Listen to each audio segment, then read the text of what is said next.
All right, so it is Friday night on the Ron and Fez show. A lot of stuff to get into tonight. It's September 10th, so we'll talk about the fact it's been 3 years, believe it or not, 3 years since September 11th, 2001. I can't believe that 3 years has passed, Fez. Oddly enough, the slowest and fastest 3 years all combined together. You know, here's something you never would have believed 3 years ago if they would have said it to you, let's say September 12th.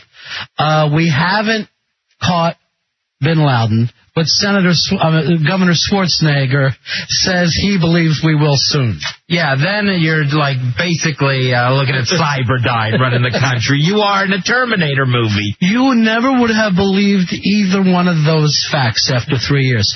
So we will talk about that. And I don't think anybody would have given you an over and under of 3 years, Fez. I don't think any casino would have said that this guy could have stayed out for 3 years. No, it's absolutely amazing. Then the latest word today from Pakistan is the trail has grown cold. You know, I was just reading the other day the October surprise was coming by, which I'm always one of the conspiracy nuts will say, well, we will have Bin Laden right in time for the election.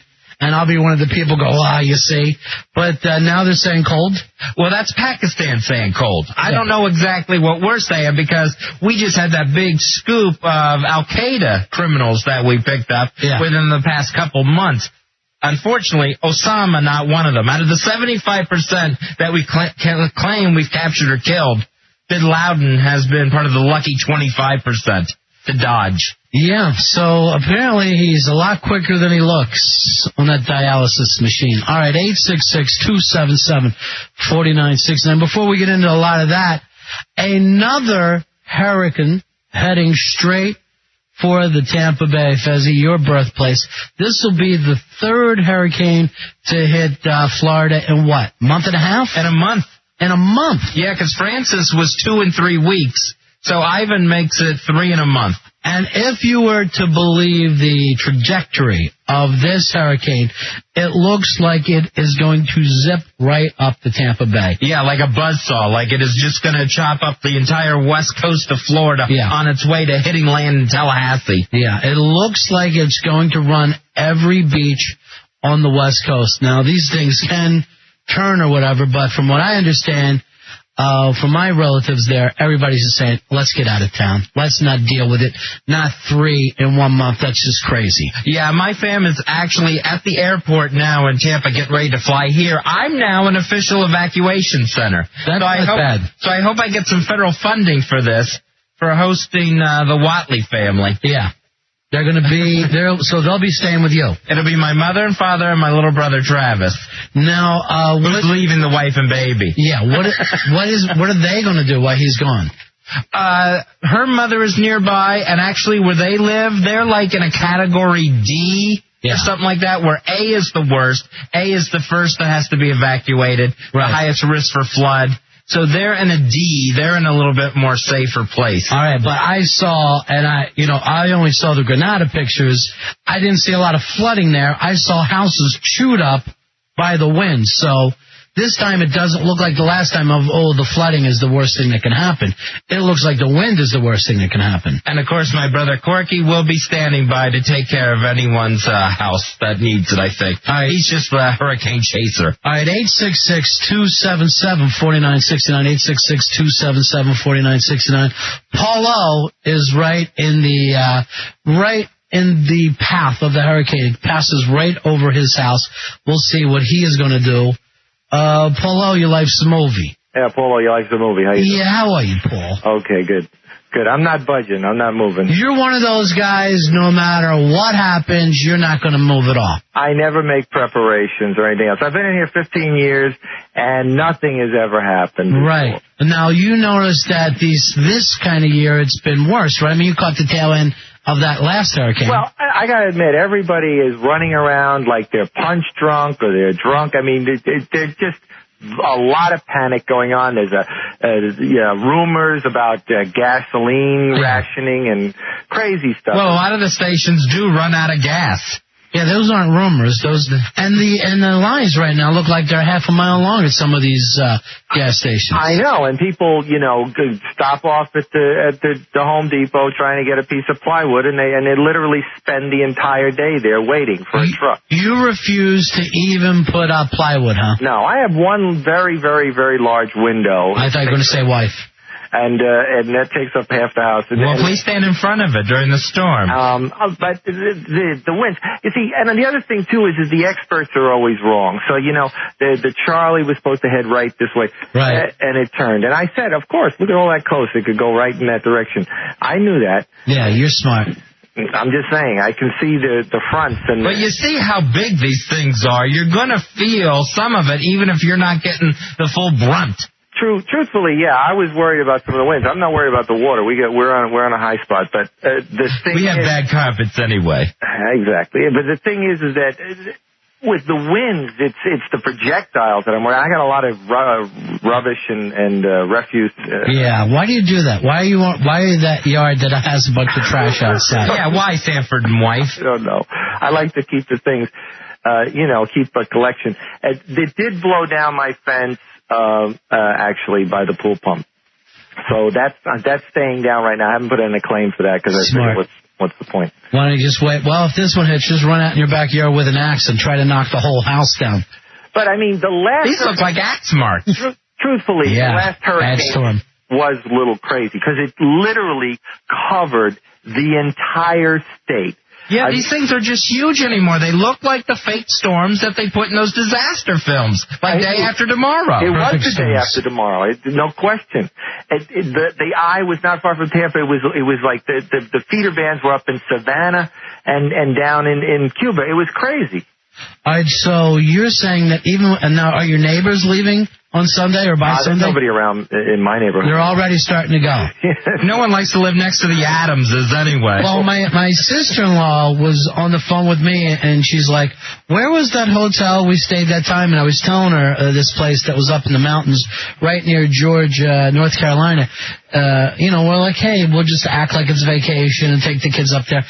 While she's online with me, the hotels are disappearing off whatever trip thing that she's on. Man. Because they're getting booked up that fast that she's sitting there. So she just screams, I gotta go. And that's the last I heard of. Yeah, there's no way to run. Yeah, it used to be in Florida. There is places to run. That's why everyone's running to the high ground. In Florida, like if Andrew was coming or Elena was coming, you could go to the other side of the state. Now, the entire state is just engulfed with these hurricanes, and they're crisscrossing their paths across the state. And everybody's so freaked out, too, of this being the third. It's like everybody's stress level is way up there, way up high. Yeah, there's a lot of panic. And, I mean, that's the point. I mean, there were literally people who ran in one direction right into the storm. And, Yeah, that happened with Charlie when everyone tried to go to the center of the state. Exactly. So the only thing to do, you would see this on the news time and time again. All the old people in the trailers, they'd say, hey, if God wants me, he can take me anytime. Oh, no one says that. Just you say that. You don't see anyone on the news standing outside of their trailer asking God to take them now. Drawing a line in the sand and daring God to cross it. It just doesn't happen. You're such a liar, Paulo. I swear to you. That's the kind of things that happens in, like, Muslim countries, where they honestly think God's involved in each little move. We have several people tying themselves to their roofs. God's involved with this one. This is a big, that Francis was definitely God's I work. know, don't take it so personally. It's an act of nature. I'm sure God isn't throwing stuff at you. God has punished you for the past 45 years, Paulo. He doesn't need a hurricane to pile on. But that's what they call it. They call it an act of God. Well, why don't you do this, Paulo? Why don't you do a little looting? Okay. When this breaks out, I want you into your neighbor's house, finding all the good stuff. Is the best place. All right, so is there any sense of even doing movie reviews with you this week? Well, I mean, I've seen everything for this week. I mean, obviously, there's going to be some concern about seeing movies next week. But, I mean, there's nothing. I mean, you got Resident Evil Apocalypse, which is, mindless apocalyptic hooey. Well, Paulo, I saw the trailer for Resident Evil on AOL for broadband. To me, it looked great. You were telling me you didn't like the film? No, I didn't like the film because, you see, we had a really, really good cannibalistic zombie movie earlier this year. I mean, you know, Dawn of the Dead, the remake of that was excellent. Yeah. This, you know, is based on a video game. So what happens is that the characterizations are almost... But isn't the chick in it pretty hot? Oh, yeah, she's fine. What's her name again? Mila Jovovich. Yeah, she's the one from... Fifth Element? Fifth Element. She was the Fifth Element. She was total love. Yes. Multi-pass. So that's why I thought I was going to like this one. Well, I thought it was like kind of Fifth Element, too. I like any movie where a whole city gets sick and the government's only solution is nuke them. Yeah, I do. I like whenever a government turns on itself, too. Well, I mean, you know, it's not enough to have, you know, a really hot chick. And it is. Well, you know. You've never had one, Polo. I'm going to tell you right now, it is enough. To look at in a movie. There's another girl in here who literally looks like she's synthesized. I mean, she looks like a video game. She doesn't even look like a real person. Polo, why do you care about this? There's a hurricane heading right for your head. Why don't you get out? Why don't you go sign your wife out of the nut hut and the two of you leave? Well, I mean, she's fine. She's fine because she's on a new thing, and basically she just sleeps all the time. She's on a new drug that keeps her knocked out? Just knocked out. I mean, 2 hurricanes. Yeah, Hips Van Winkle's going to sleep through another hurricane. Do me a favor. Put some of those in a baggie and send them to Big Daddy and Auntie Fez in care of the station. I mean, literally. J-Dubs will meet the FedEx man. J-Dubs will meet the FedEx man with a mustache on and funny glasses. Yes, I'm Mr. Walker. I'm picking this up for a friend of mine. All right, hold on, Polo. All right, 866-277-4969. Stephanie, you're on the Ron and Fez show. How are you tonight? I'm doing good. How are you guys? Cool in the gang. I wanted to tell you I have a theory about the hurricanes in Florida. Okay. My theory is I think God may be actually be punishing the people in Florida for screwing up the 2000 election and maybe trying to tell them that this time they need to get it right. Kind of a little boost, you think? You know, I'm going to say this. I don't think God cares as much about his elections as people actually think. I don't think, you know, for one thing, it never, you know, has come up in the Bible or any teaching. And remember, God cares about elections. I don't think he's taking sides. This is the odd thing about God. No. Some people have been calling on God and saying he's on our side. But there'll be a late hurricane. You'll see these elderly people carrying ballot boxes out. They'll blow open, and you'll just see the ballots take off into the sky. First of all, I'm going to disagree with all you guys because I saw it was on television. Steve Baldwin assured us God is a Republican. So there it is. And also, the Catholics aren't necessarily Christian. He's gone nuts. You know, I heard. Is he a Baldwin or a Watley? Yeah. What's that, Polo? Alec has been talking about Stephen Mann, saying, you know, I don't know what the Republicans did to him. They got him, and it's like he's a cult member now. Yeah. Why don't we worry about Daniel first? Well, he's a part of a cult, but not the cult of the Republican Party. A whole different cult. That's doing well. Seems to be growing every single year. I turn around. Here's Mike. Mike, you're on the Ron and Fez show. How are you, buddy? Hey, Mike. Lost you, Mike. Here's John. John, you're on Ron and Fez. How are you? Hey, pretty good, guys. Fez? Yes. I heard you say you're now an evacuation center. Yeah. I got refugees from Florida heading my way. I think he was doing one of those isolate that evacuation center. Yeah, jokes. From a straight guy to a gay guy. I got a kick out of that. But, yeah. Which one of you is the straight guy? Me. Let me think. All right, thank you very much. Here's Jim. Jim, you're on the Ron and Fez show. Hey, buddy. I think the hurricanes are Bush's fault. He pulled out of the Kyoto Accords, and now this is the effects of global warming. Yeah. I will say this, though. Jeb Bush is really making this his 9/11. I mean, he's really jumping on it. He's been on the TV all day saying, I want us all to pray. Come on, kneel down with me. You know, he has not said that. I guarantee you again. I did see the Bush brothers handing out ice bags on television, and I'm going, I hope this is just for a photo op. We do not need the president and the governor of the place it's happening handing out ice bags. It's very funny to watch Jeb compared to his brother, the president. When the president speaks Spanish, it's really pronounced like Estados Unidos, y Mexico son amigos. And Jeb is so much more conversational, like, ¿Dónde está Susana? ¿Susana está en casa? Sí, en la cocina. He sounds like a Spanish talk show host. What I want the president to go down for the hurricane thing and come walking out feeding everybody with that big plastic turkey that he had in Iraq with him. All right, 866-277-4969. Here's Matt. Matt, you're on the Ron and Fez show. Hey, guys. Hey, buddy. First, I want to say congratulations on digging up Barry White and putting him in your call screen room. It's great to talk to him. Yeah, Barry White is our new call screener. Finally a name. He's doing a great job for us. I've always wanted to ask someone who lives in Florida what it is that keeps you there. I understand there's nice beaches and everything, but you're getting hit with 15 hurricanes every year. What the hell's the appeal? Well, truthfully, the only reason I was in Florida for that long was for the old people, my mother, my mother-in-law, and all of that. Oh, it was for your wife's family's money. Face some facts. They're dead. Why didn't you move? I should be. I mean, I plan on moving to Maine now. You know, as soon as Maine? Yeah. I don't know. Whatever. That's some crazy. I hope you take a walk with Stephen King one afternoon. But the point is, actually, my power did go out for about 40 hours, and it was pretty brutal because it's 90 degrees weather. Yeah, it is hot and it's humid and it's terrible. But again, Matt, this stuff hasn't happened for many, many years. The way it's hit Florida.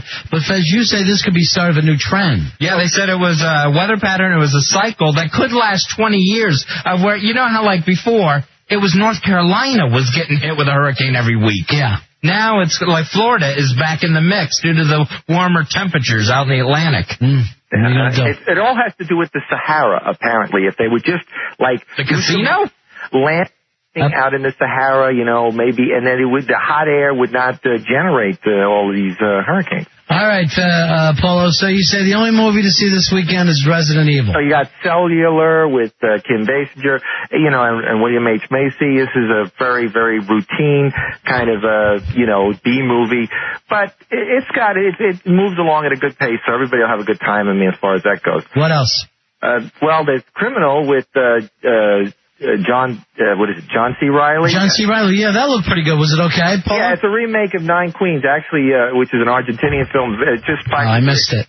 It's funny. I try to catch all the Argentinian films as soon as they come out. If it was a hurricane, if this movie was a hurricane, what category would you give it, Polo? I would give, actually, that's the best if you can catch that. It's very good. It's a con man who cares about nothing, and his sister is at odds with him, trying to pull a big con. As far as this power thing, though, I didn't understand it because there was no hurricane yet, and all the power out was up for the whole state. I don't understand what's going on here. So I'm fighting movies and power and so. You're dealing with it all. All right, here's Joe. Joe, you're on Ron and Fez. Take your thumb off in the other room. Joe, there you go, buddy. Joe, you're on the air. Hey, Ron and Fez, how you doing? Okay, my friend. What can we do for you? Nothing. I heard you guys were talking about the hurricane. I'm down in Miami. I'm in the Coast Guard down here. And I don't know. What do you guys think? Is this one going to come up? This one looks absolutely brutal. I don't know whether it's going to hit Florida or not, but it is worth trying to get out of the way. It looks really scary. The path this one has, it looks too straight. It looks too clean. What are you hearing in the Coast Guard, Joe? Well, they're saying it's going to head up towards the West Coast. Now, Miami, everyone thinks they're in the clear right now. People still have their boards up on their windows and everything. Yeah. And, but I don't know. I think it's going to go west and bust them up a little bit. But I tell you what, right now, everyone's still traumatized from the other one. We got a call earlier. Some guy took off on a boat. He stole as much plywood as he could from some houses, peeled them off the back of them. Yeah. And these people lived on the water, and he just took off. It's pretty nutty. Yeah, it is bizarre. And this one should hit the Keys too, which is scary. Yeah, a bunch of the guys from the Keys are already on their way. Well, a lot of them are here on their way. Actually, my friend from the Keys is staying at my place. He's stationed down there. So you guys, the Coast Guard kind of pulls back, waits for the storm to happen, and then you got to run back in and help out any way that you can? That's exactly right, because there's another one, there's nothing you can do. Yeah, I mean, I've seen the pictures of what this thing did to Grenada. It's just frightening. I mean, the Coast Guard could find themselves, driving right up 75 all the way to Savannah if this thing hits the way they say it's going to do. Yeah, man, this one's no joke. Yeah, this one's no joke at all. All right, best of luck to you, Joe. Thanks for that. Be safe. And remember, all right, and remember the Coast Guard motto: you have to come out, but you don't have to come back. All right, bro. All right, talk to you later. Later, man. I was going to tell that guy that actually I've been watching the predictions for the last 2 hurricanes, and they've been wrong both times, and I actually predicted what they were both going to do. And my prediction for this one, I'm going totally against the experts. It's going to swing all the way around through Key West and out through Miami back into the Atlantic. So I'm going totally against the experts. In a U-turn? Polo, I only want to warn people of this. You're listening to a maniac on the radio. Don't be driving home right now. Tell your wife, oh, this thing's going to be fine. I heard it on a Ron and Fez show. It's going to whip in through the Keys and up through Miami. The guy who knew Ron Howard was going to win for Beautiful Mind. And these things can happen. There's no doubt about it, but you're better off to run and get the hell out of there. Well, I figured I might as well go out on a limb of my prediction, and then I'll be the hero. You want to go out on a tree limb when the storm hits. All right, my friend Jenny Q said that on the news now they're saying the Keys could be completely underwater for up to 3 days if this thing hits dead on. The Keys, which you've been there, Fez, you're only about 1.5 feet, 2 feet off of water in any spot. Right. They could sink underwater for a couple of days. So, Paulo, go ahead, write it out. Don't even put up plywood. You be the guy out there acting like Well, like I said, I had the power problem, I had the fence problem, and I even had to drive through some water that was up to about the floorboards of the car. There's been some problems up to this point. But, if you don't hear from me, I might be in Oz or something, like that. All right. Use your wife as a flotation device. All right, we're going to take a break, Paulo. Thanks a lot for being on with us. All right, see you later, man. You can see he wants to stay on. You can tell. He's nervous. All right, we're going to take a break right now. When we get back, it's been 3 years since 9/11. Where are we? Did you think this is where we would be after 3 years? Are we on the right path? Have we forgotten kind of lessons, that feeling we had right after 9/11? We'll be right back. You're listening to the Ron and Fez Show.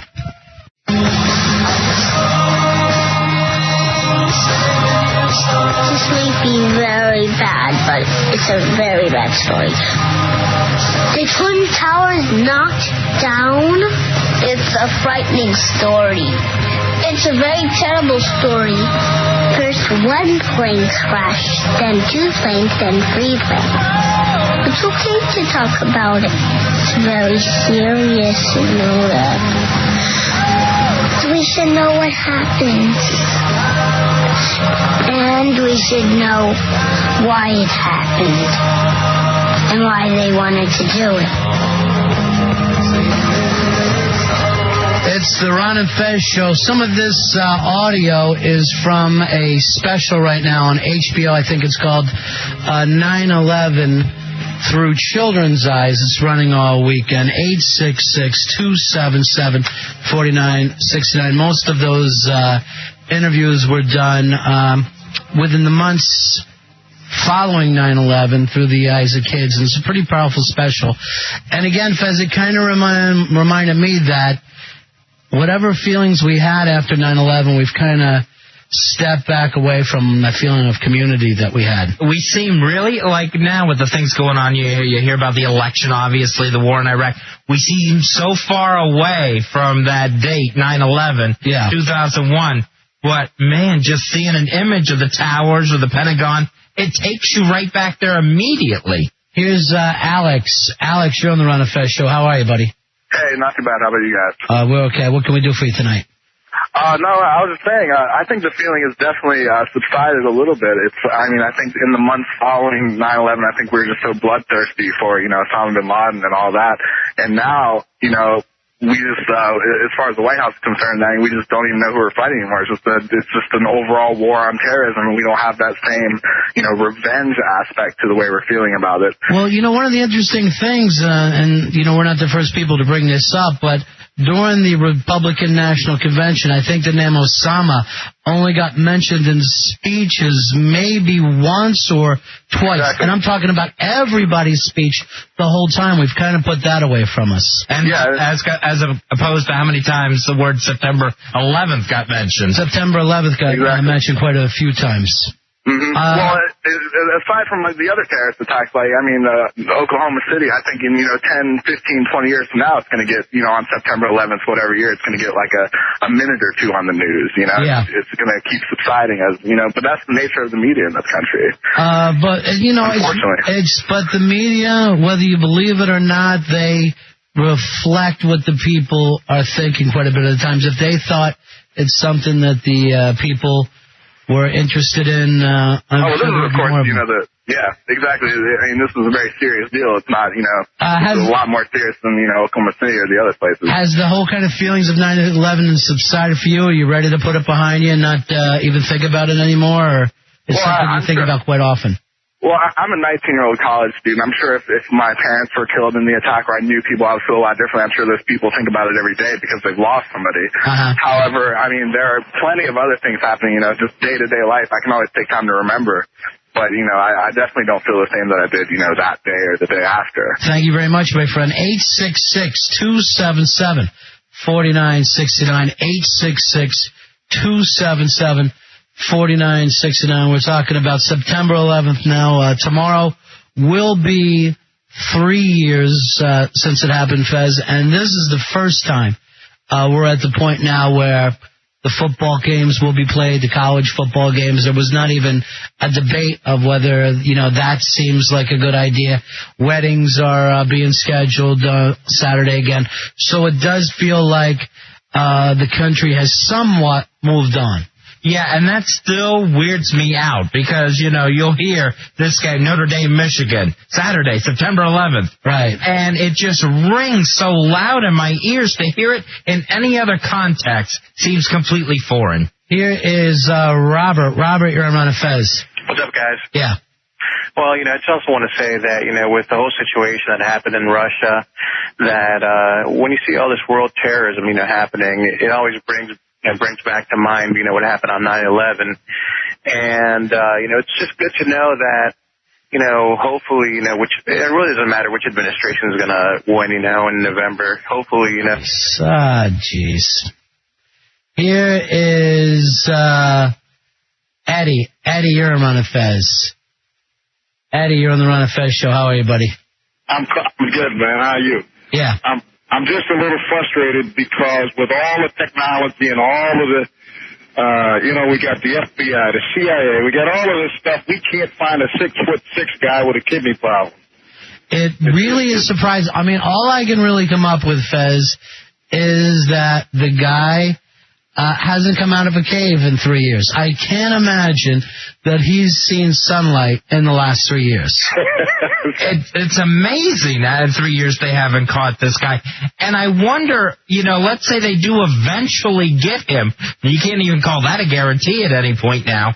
Will it still have the same impact that we got Bin Laden? Yeah. I mean, I know people are going to be glad that we got him. But are we so far away from it now at this point? Because, Baghdad had fallen for so long by the time we got Saddam Hussein. Yeah. And that kind of, took up maybe a weekend of news. Yeah. And the feeling really left of not like we've gotten to Hitler's bunker. Yeah, it wasn't a huge excitement thing or when his kids got killed. It wasn't people in the streets going, hey, this is, wonderful. All right, thank you very much, my friend. 866-277-4969. 866-277-4969. Here's Marie. Marie, you're on Fez. How are you?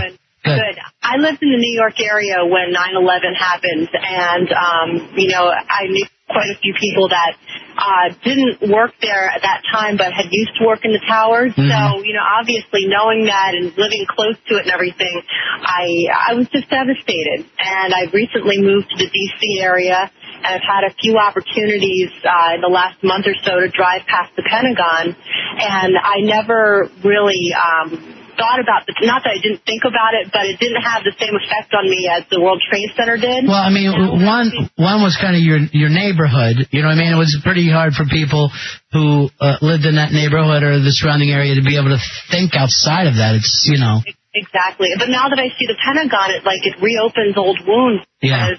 I feel for the people who lived down here and had people that lived Absolutely. with the Pentagon and everything. So. Yeah. Thank you very much. 866-277-4969. Jim, you're on the Ron and Fez show. Hey, Ron and Fez, this is Jim. How are you, buddy? Pretty good. I was in the Pentagon on September 11th, and I don't know, it's just kind of sad that, especially with the election and everything coming up, that we see, so little concentration by our supposed leaders and what the real fight is and what we're really trying to do. And just the whole Iraq thing is just totally, I don't know, changed the focus, and with the media and how short-minded everybody is, it's actually kind of sad when I think about it, especially knowing some of the people who died and just everything. Now, Jim, you went back to work in the Pentagon after? Yes. Like 2 days later, I went back. Actually, I was in the office that we just moved into, that new ring that got hit. Mm-hmm. And I was literally, if it had come through one more concrete barrier, it would come through our office, too. So it was kind of a close call for me, and kind of really made me reflect and think of what life's really about and what's most important to me. And has that changed your life, that part of it? Yeah, since then I've kind of, I don't know, I actually still work there. I do computer work, but I've thought about, I came closer with my family, try to get more involved with different organizations I believe in. It's hard to keep it going, though, isn't it? It's hard to... Well, it's very hard, but the thing is, if those people who did die, I mean, they wouldn't, of course they'd want you to remember them, but I also think they'd want you to live for them, too. Right. But, I mean, it's also, it's difficult when you go, okay, my life has changed, I'm going to be a different person. It's hard for any of us to kind of sustain that, and not to fall back in. We all still have mortgages to pay for. Right. We'll pay the daily, grind of life will make you do that. But then also you have to, I don't know, if you don't reflect or remember what happened, you're never going to change the outcome for the future. And the weird thing about that is in like the weeks right after the attacks, how it felt like it'll never feel normal again. Right. Yeah, I'll never get that, all right, here's a night where I just go home and watch TV feeling again. And I really don't think it was even weeks. I think it went months and maybe even till like the following spring, I think, for some people. For some people, of course, they never really have come back and thought about it. Jim, thank you so much for calling, my friend. No problem, Ron Fez. I really appreciate the show, and thanks for reflecting a little bit here tonight. It means a lot to it. Thank you. 866-277-4969. 866-277-4969. John, you're on Ron and Fez. Yes, I have a friend that died September 11th. She went down in the Pennsylvania crash. Linda Grumland, in fact, she was one of the leaders of the people trying to take the plane back. And I am upset that that the outrage over September 11th has faded. I'm upset that political correctness, i.e. sensitivity to Arabs, to Muslims, has put sort of a damper on the media from keeping the issue of Arab terrorism as alive as it should be. Contrast this to World War II, when every day you heard, remember Pearl Harbor, right. You get the Japanese. Now we're being all touchy-feely. Well, there's some good Arabs, there's some good Muslims. We shouldn't bomb this, we shouldn't bomb that. Even the way Bush is fighting the war, it's not an all-out fight because we have to worry about the hearts and minds. Right. I am worried about the next attack. In fact, we're not protecting our borders because we say, well, we don't want to discriminate, we don't want to keep people out. Well, the whole purpose of having borders is to keep people out. People say, well, we have to worry about the constitutional rights of people trying to get in. People trying to get in have their constitutional rights. If you have a house, you can invite guests in, or you can keep certain people out. And we're not doing that all because of touchy-feeliness, and that's why there's a faltering on the war on terror. Thank you very much, John. 866-277-4969. 866-277-4969. Your chance to be heard tonight. We're talking about tonight will be the last show we do before the 3 years since 9/11, 2001. Here is Peter. Peter, you're on Ron and Fez. Hey, Ron Fez, how are you? Yeah. Okay, listen, obviously it happened a couple of years ago. What's actually astounding is that, the day or a few days after it happened, basically the whole world was sympathetic. I mean, they even had in the axis of evil country, Iran, they had a vigil with candles and all this. Mm-hmm. So basically, the whole world seems to be united behind the idea of, get these buggers and let's get them sorted out. You look at the world today, and count the countries that have turned against this whole idea of compassionate America, the way it was, when it happened. And you think, well, why is that? And I think you've got to look at the administration you've got in now. They've just turned the world against them. Trying to get the balance, Now you're a British man living here in the United States? Yes, I am. Okay. What did we do wrong? What should we have done differently? Where did we blow it then? I think the hurried attack on Afghanistan, looking for Bin Laden, fair enough, get him, but just the all-out attack on Afghanistan, and followed by the all-out attack on Iraq, followed by the so-called lies about weapons of mass destruction. That whole sort of reason for going in the first place. It seemed like 9/11 happened. It wasn't even used as an excuse. It was just a case of, they've got weapons of mass destruction, they have to destroy them. And I think that went against the rub of most people around the world. Thank you very much for calling us, my friend. 866-277-4969. 866-277-4969. Fezzi, politics aside, bipartisanism aside, something that was kind of felt there after 9/11, it feels like has completely pulled back away from us. Some of the good things, as well as some of the bad things. Some of the fear has already been forgotten about. Some of the anger. I mean, some of the calls that we got tonight are still just as angry. Some people are still just as fearful. But as well as some of the good feelings that we had of, we're going to get more out of this and pull together, we're also losing some of the more fearful and angry feelings as well. Yeah, with some of the things that caller was talking about, it was things like during the changing of the guard, in Great Britain, they were playing our national anthem. Yeah. People were turning over their traditions to us in foreign countries. And if you remember, when you would open up the newspapers, countries were buying full-page ads, right, saying that we're with you or whatever. Here is John. John, you're on the Ron and Fez show. How you doing tonight, my friend? Hi, can you hear me? Yes, we can. Yeah, I worked as I was a new paramedic on 9/11 up in New York, and it's kind of a sore subject for me, just for the simple fact that I was very lucky. All my friends that worked in New York City pulled through, but there was quite a few EMTs and paramedics that died at the Trade Center. Yes. And it's like, it almost seems like a lot of people have turned their back on the fact that EMTs and paramedics died there.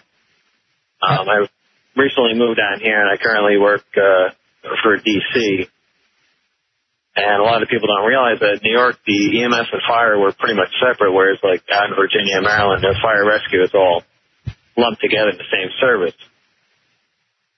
Most of the EMTs and paramedics that died at the Trade Center did not work for New York City EMS. They worked for voluntary hospitals and private companies. So you're just saying that you wish that people, when they always go, hey, how many cops and firemen we lost that day, you wish they'd also add EMTs to that? Yeah, I mean, I have a lot of friends that are firefighters, and, I'm not taking anything away from them, and it's a horrible tragedy, but it's like you always see all these big things, honoring the firefighters and the police about, who died there. A lot of people don't realize that there were paramedics and EMTs that went up in the towers to help get people out, and they never came home. Thank you, my friend. Thanks for calling us tonight. All right, thanks. You take care, my friend. 866-277-4969. 866-277-4969. Here's Dave. Dave, you're on the Ron and Fez show. Hey, buddy. Hey, bud. I just wanted to offer a fact about tomorrow. I'm a military musician here in D.C., and we'll be playing a commemorative ceremony at Arlington National Ceremony, like I said, tomorrow. So I just want everybody to know that even though this was a terrible thing, we are marking it in the public consciousness, and we, the military musicians, are going to put a little extra feeling in every song we play tomorrow for all the people that lost loved ones or suffered any tragedy as a result of this. What time is that going to be, Dave? I can't really say the time, but it's tomorrow. Okay. It'd be better not to specify a time. So just show up at the cemetery, and you guys will be there playing throughout the day? It is open to the public, and what's going to be, I don't know exactly where it is in the cemetery, but I'm sure it'll be well marked. So there's a great thing. There's going to be some high-level people speaking there, and it should be a memorable event. Thank you very much for calling us. You're welcome. All right, 866-277-4969. Here's Shannon. Shannon, you're on the Ron and Fez show. Hey, how's it going, buddies? Hey, buddy. I'm a former Marine, and actually, when I was getting out of the military, they go through a class that's called TAPS, which is like basically getting you ready for the real world. And in that class was actually when it all happened. And so I was in the middle of getting out of the military, and all this stuff was happening. People were like pulled out and weren't allowed to get out. So the unit that I was with actually left shortly after that, and they went overseas. While I was kind of, left here back and kind of, I don't know, feeling a little guilty, I guess, that people were going overseas while I was getting out of the military. And I've lost a lot of friends overseas right now, and it's just like, I don't know, people say it seems like it didn't ever happen or it feels normal now, but there's a lot of people out there where it doesn't seem like that to me. Like every day I think about that situation. Okay, thank you very much. Talk to you later, my friend. Here is Jeff. Jeff, you're on Ron and Fez. How are you? Hey. Yeah. How you doing, Ron? Cool. Hey, I'm a police officer here locally, and I was just calling in to say that it sounds like what I'm hearing tonight is kind of, as police officers, it's something we feel every day. It's a level of frustration in the people, the local people, the American people's ability to forget what it is that we're doing out here. If the tragedy's not right in their face, it goes away, and over time it fades, and then we feel unappreciated. Yeah, there was that period after 9/11 where people were cheering cops and firemen, and then as the time goes by, everyone starts to say no to their raises or whatever, you know what I mean, or new equipment. It just is almost a natural thing that we get back into. Yeah, okay, fine. Let's get back to normal here. Yeah, that's something that I kind of deal with every day on this job. I'm sure you do. Day in and day out. And one of that caller, that paramedic, he is right. Paramedics tend to get lumped in with firefighters. Everybody forgets that they're a separate unit. And those guys were there, and they were there in majority. And it happens out here, too, locally. Well, you know what? I mean, the fact is none of us, you could, say other praises, but to really try to picture what it's like for those people to go running into a burning building, whether it's the towers or the Pentagon, not knowing what's on the other side of that, and just go in to help other people. We could, even no matter how many times we say it, it's still a stunning act. That's really almost difficult for most of us to even understand how it can be done. Thank you very much for calling, my friend. Hey, I appreciate you, and I appreciate your show. Thanks. All right, we're going to take a break. We'll be back with more of this talk. 3 years since 9/11. 866-277-4969. It's the Ron and Fez show. Minutes later, they fell down. I went to the tippy top once. I went to the floor underneath the tippy top once. I miss all those fun things I did there. Can't believe they would do some mean thing like that. You can always pray to God. God, do you think you can use your magic while everybody's sleeping to make the Twin Towers build itself together again? Make all the stuff like silver again? If I could talk to God, that's what I would say to him.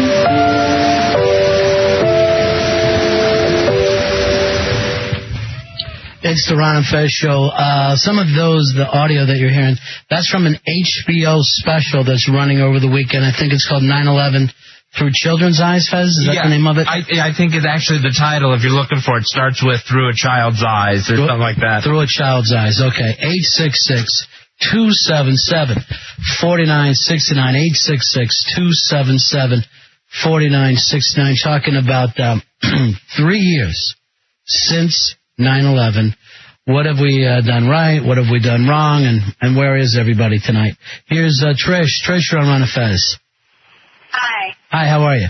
Fine, thanks. I was calling in response to the British gentleman who was saying that the Bush administration made everyone else in the world hate America. And I have a different opinion, and I was just calling to say that what other alternative was there?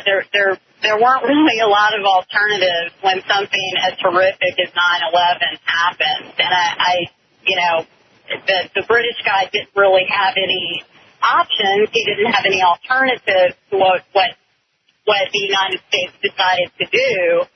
And I think it's easy to sit around and say, oh, I would have done it differently, whatever. Well, when it comes down to it, the United States did what they had to do. Okay, thank you very much for calling us, Trish. I remember, of course, being amazed that it took so long to go into Afghanistan. Yeah, everything felt like then it was taking a huge amount of time, and you just were like, what? Because you were always, people remembering about 9/11 is that, okay, the one day, and we kind of see that as one day, but it went on and on because there was all kinds of fears and, different things were shut down, and rumors were going around. So the fear part lasted a lot longer than that one day. Yeah, because you didn't know that it was over, that it was those 4 planes. Yeah, because first of all, you couldn't even see that would even make sense, that somebody wouldn't do much more. Once they attacked, you were expecting a real kind of military attack against this. So everybody was just really waiting for the next shoe to drop. And even now, after 3 years, we went through 2 conventions where everybody's going, I think this is going to be it. The Olympics, I think this was going to be it. Every Super Bowl, it comes up. Anytime there's a gathering of people, the rumors start up once again. And some of them are actually warnings, not just rumors, but warnings that we get from the government. Here is Mike. Mike, you're on the Ron and Fez show. How are you, buddy? I'm doing fine. How you guys doing? Cool. Yeah, I totally disagree with Trish. I know after 9/11, myself and many other people, you had the patriotism where I was almost ready to want to join the military. Right. And when we went in Afghanistan, it took a while and you're impatient. But then when they tried to put Iraq into the same thing with 9/11, and a lot of people like myself felt like it was a battle for Halliburton as opposed to attack on terror, you sort of lost it, the support for it. And I think a lot of the European countries and those people sort of saw through the weapons of mass destruction, and they decided also that, hey, they're over there for the oil and the money. And so I think that caused a lot of people to turn away from the support for the war on terror. Thank you very much, Mike. Here's Jim. Jim, you're on the Ron and Fez show. Hey, guys. Thanks for taking my call. Sure. I know I was in Washington, D.C. for 4 years now, and driving by that Pentagon, I can't even look at it without thinking about, that side missing. Sure. It took me about a year to really get out of my funk and depression, because I got kids, and I want my kids to grow up in a world that doesn't do that to each other, but we don't live in that world anymore. So I think that maybe people are part of the process of healing is getting on with your life and trying to get some normalcy going on, because, I don't want my kids to walk around in fear that the bomb is going to drop every day. So, I don't had to suck it up finally and move on with my life a little, but I'll never forget. Yeah. I mean, I don't know. Of course, I don't think that we should hold on to the fear that we felt then or necessarily the anger that we felt then, but maybe some of the community things have definitely disappeared before. And even after 9/11, I was somewhat disappointed in some people, that they would have the flags out, and, that was really nice. But then they would start and tell you who didn't have their flags out. Right. Like, as soon as you get this kind of patriot feeling, you want to say who doesn't have the patriot feeling and point them out to other people. We would get calls from people saying, hey, I just drove to this neighborhood in Jersey, and there's not a single flag out on this street. And they would name the street. I think people need to look inside and see how they actually feel and stop worried about what everybody else is doing. I think everybody in this country knows exactly what's going on. We were bombed on 9/11 and attacked as it was in Pearl Harbor. And if Bush didn't do something, he'd be in the doghouse. And if he does do something, he's in the doghouse. So it's a no-win situation. All the man is trying to do is protect my children from having to live in a world where we're going to get planes dropped out of the sky on our heads. And I take my hat off for him. You think he likes sending our troops in there? I got a brother-in-law that's second in command of an entire military base in Philadelphia, and my niece is in the Air Force. I worry about them all the time. But these Marines and Air Force people and Army, they choose to go. It is the Army, after all. Thank you very much. Here is Bill. Bill, you're on the Ron and Fez show. How you doing, buddy? Thank you, Ron and Fez. Appreciate it. I was at the Udvar Hazy Airspace Museum when it first opened, and the Japanese people were protesting the Enola Gay being there. And I'm sitting there going, geez, it's been 50 years. Will they ever get over it? Well, when you guys were sitting here talking, I thought to myself, said, you know what? I'll live to be 100. I'll never get over September 11th, the heinous crime that it was. Right. And I just, the comparison came to me. The Japanese people won't get over that, but the comparison, 2,000-3,000 people is just absolutely incredible, and I'll never get over it. I think about it every day. It doesn't disturb my way of life, but I just, I thank you guys for doing what you're doing. I appreciate it. Thank you very much, my friend. It's 866-277-4969, 866-277-4969. We're trying to get to everybody's calls. Here is Yeager. Yeager, you're on the Ron and Fez show. How are you, buddy? Hey, buddy. Hey. Hey, sorry to sort of strike a chord a little bit differently than, I guess, a couple of the other callers. I feel it's a travesty, and it's a sad day when 9/11 has turned into a divisive factor politically more than we've looked at it as building community together. Instead of rallying against the common enemy being terrorism, we've turned into a political fiasco. I have friends who literally have a pool going when, George Bush is going to appear with Osama bin Laden in chains, and if that's before the actual election date. What we're sort of failing to grasp here is really, people should rally together about this, and it's not a case of getting the rest of the world to hate us. It's getting the rest of the world behind you, fighting a common enemy. Yeah. So I don't know. It's just it's a sad day. I always remember it. I had a friend in New York who passed away, and he was working on one of the higher floors of Tower 2 when it collapsed, and I saw it happen. And I'll never forget it. But what we need to do sometimes is at the same time we reflect and honor these people's lives. You have to get on with your own because no one wants you to mope around. I'm sure who went away that day. When those planes hit, did you immediately knew that your friend was in the higher towers?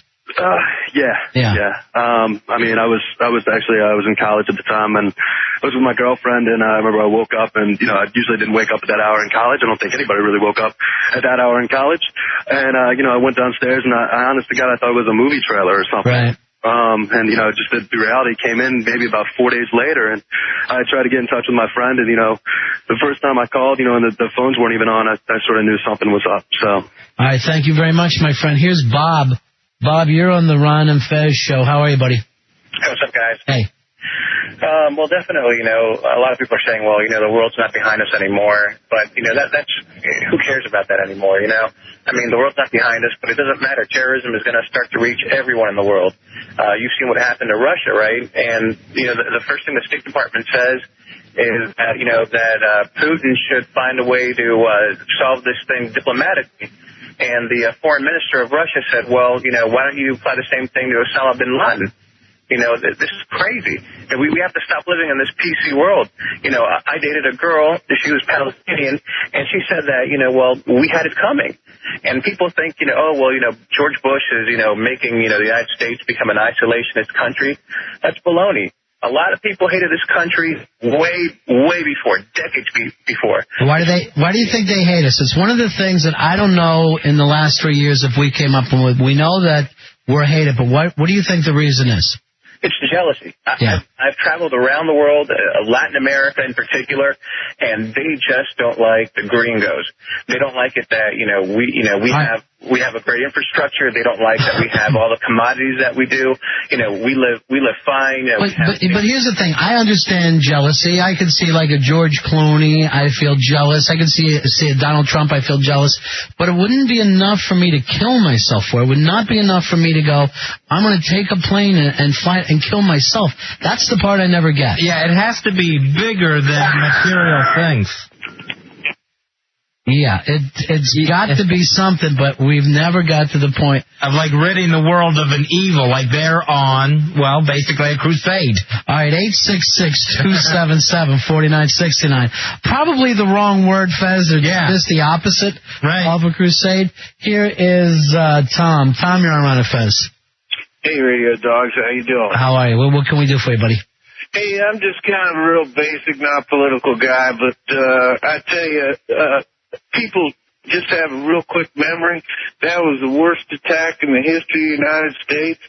The president's number one responsibility is to protect this country, and if he's got to go in and take preemptive action against a possible dangerous country, I don't have a problem with it. Do you think we're safer now than we were 3 years ago? Well, all I can say is if you look around the country or around the world, terrorist attacks are happening today. How come none have happened in the United States? All right, 866-277-4969, 866-277-4969. We're going to get to all of your calls. Here's Wade. Wade, you're on Fez. Hey, how you doing, guys? Yeah, what can we do for you tonight, pal? Hey, man, I was just making the point that, you know, is man good or evil? Mm-hmm. In the sense of, I was called up and deployed down there at the Pentagon when that happened. School teacher by day, reservist, and so I was down there shooting all the video. And after seeing all the public support, I can say that man is good, you know? Yeah. Truly just, you know, heroes coming down to volunteer and, you know, and even people just passing by, you know, stopping and weeping and crying and pulling together. So, you know, when it gets, you know, political and issues years down the road, you know, it's neither, you know, this or that. I think for me, it's fundamentally sound to know that when it really gets bad, that, you know, mankind unites, you know, for that. Thank you very much for calling us. 866-277-4969, 866-277-4969. Here is Jack. Jack, you're on the Ron and Fez show. How are you, my friend? Yeah, not too bad, guys. Not too bad. Good conversation tonight. Thank you. What I want, John, nobody said anything about the truck drivers that have volunteered their time and equipment, or the major trucking companies that volunteered their equipment. Nobody has said anything about the plane that went down in Breezewood that was going to the White House. Well, you're free to say all those things, my friend. Well, you think about it. Truckers come together during that time. Several companies volunteered fuel for the equipment. And I haven't heard anybody say anything about that. What did you want to hear? Thank you? Well, I mean, I'm a truck driver, okay? And unfortunately, I was on the other end of the country when it happened. But had I been on this end, I would have been up in New York volunteering my truck. Yeah. And the reefer unit, you know, I only have one, but I would have volunteered it too. All right, thank you very much. I think, Fezzi here, 3 years after 9/11, I think we've got to thank the truckers. Yeah, especially the truckers that, you know, if they weren't on the other side of the country, would have volunteered. I'd say heroes on 18 wheels. When you think about it, they're heroes on 18 wheels, which would be a perfect country song. It would just... Alan Jackson should be working on that. I'm sorry, I'm not familiar with him. Here is Tanya.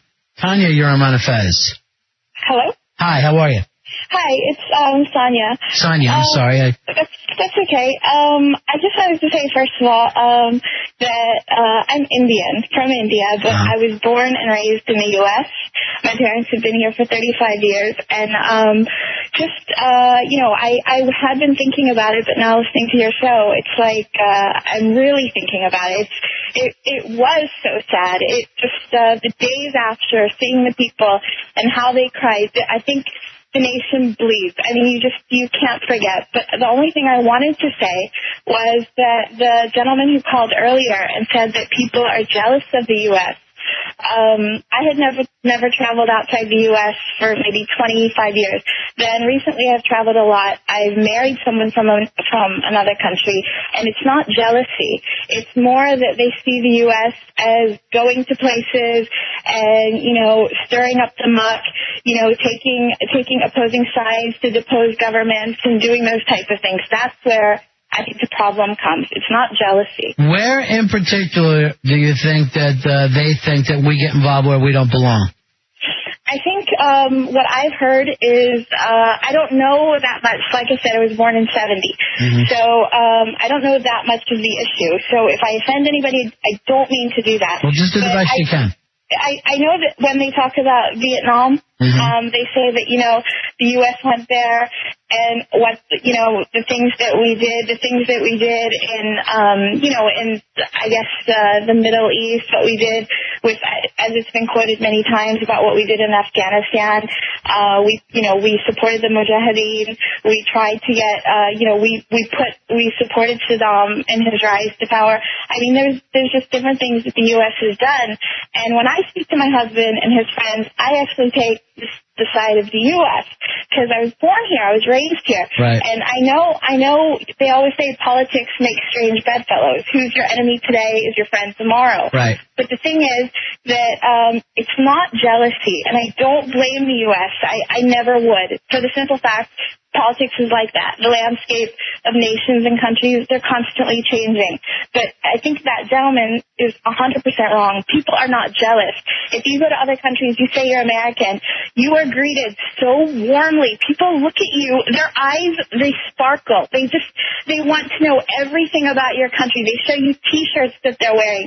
That I'm wearing a Nike T-shirt, or these shoes are from so-and-so, or I got a lipstick from here. They're very enamored of this country.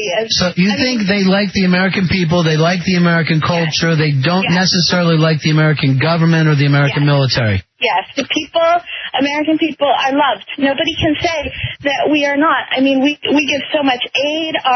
We have smiling faces. Right. When we talk about other countries and what they're going through, you can tell our children. There are many countries where, children in kindergarten, they're not, required to send care packages to other countries. We do that in this country. It's probably the best country that there is, I would say. Yeah. But our government politics, I think it wreaks havoc.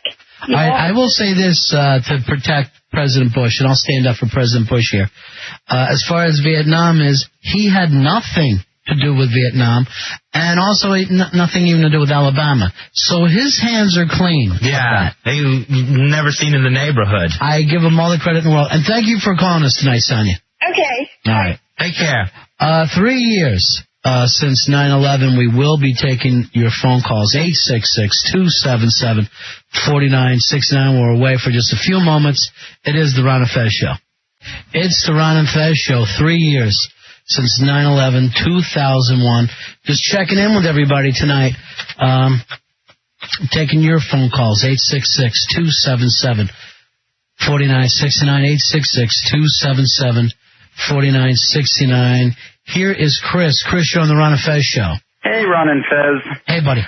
I have to say that it's great that you're doing this show, but quite frankly, it also exemplifies something that, quite frankly, as a people, we do not understand history or international relations. What really got me fired up, because I normally don't comment to these, was the British gentleman who was talking about the Iranian population going into the streets at the candlelight vigil.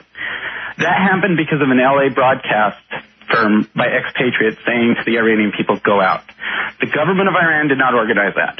One of the most popular selling DVDs in China after 9/11 was DVD images of 9/11 occurring. They were selling like hotcakes. The people, a lot of people were sympathetic, but a lot were very grateful for 9/11 hitting us. And that's the scary fact. Why do they hate us? That's one of the questions. Part of it is that the United States, as a nation, as a body politic, is actually a little to the right of the rest of the world.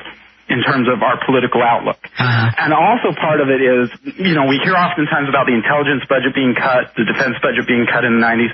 We also cut our public diplomacy completely out of existence, which is the part of the State Department that goes over and says, this is America. This is what we believe, this is what we view. And so we ceded that to those of our enemies in the international community. And who are our enemies now, other than the terrorists? The terrorists are an obvious one. Right, but China has its own interests that go counter to ours, as do some nations in Europe, such as France and Germany. So France, Germany, China, these are enemies of the United States. It should be, I should say this, more exacting language. What it comes down to is that there's really no friends within the international community. There's nations with interests, and some nations' interests countermand ours, and sometimes our interests coincide. Ours and England's interests coincide very closely, therefore we're very close allies. China's interest is not to have the United States involved in Asia, and so therefore their interests go counter to ours, and so therefore there's flashpoints. The same thing happens in terms of France and Germany. France and Germany really kind of see this rise of Europe. They want to see their own place in the sun that they've been missing for generations. And they're kind of seeing that the U.S. is a little hindrance to that. You'll often hear them talk about the hegemonic power and the need for a bipolar world. Well, a bipolar world means that the United States is no longer the top dog, and for that to happen, the United States has to go down or they have to rise. That's where conflict comes in. I appreciate you calling us, Chris. No problem. Take care. Thank you very much. Sometimes I feel I'm living in a bipolar world. Well, that's just your own kind of the war going on in your brain. Clark, you're on Ron and Fez. Yeah, hi, guys. Good evening. Good evening to you. You were asking earlier, or saying that you didn't get how come some of these people hate us. And I think I've got a little bit of an answer. Go ahead. Now, first of all, I want to draw a distinction between your average everyday Muslim and the radical Muslim. Go ahead. Your average everyday Muslim is, they've got homes, they got families, they got lives, they're just trying to get by like everybody else. The radical Muslims are all about domination and repression, and they're trying to get as much control and power over as many people as they can. And the United States, with its concepts of, freedom and democracy and equality and that kind of thing, just by its very existence, is a direct threat to what they want to be and what they want to do. Thank you very much for calling us tonight. Here is Rodney. Rodney, you're on Ron and Fez. Hey, how you doing? Thanks, guys. Thank you. Like the other guy, I usually don't call in, but this has me fired up. I'm a New Yorker. I was born there. I've lived here in this area, in the Washington, D.C. area, probably for the last 20 years, okay? That was a sad day for me as well as the rest of the country, but I don't think that they hate us in the sense that a lot of people want to put a rationality on it. It's more or less the United States government is perceived more as a bully, more like we have a lot of power. We pretty much rule the world now because there is no USSR. We are the sole power in the world, the dominant force. And when we go and try to make deal with other nations, sometimes we're not as diplomatic as we should be. We try to go in and manipulate what happens to smaller countries by putting into power who we feel would ally with us. So you're saying that we have, unlike some of the other callers, you're saying somewhat it is our fault. Some of it is our fault.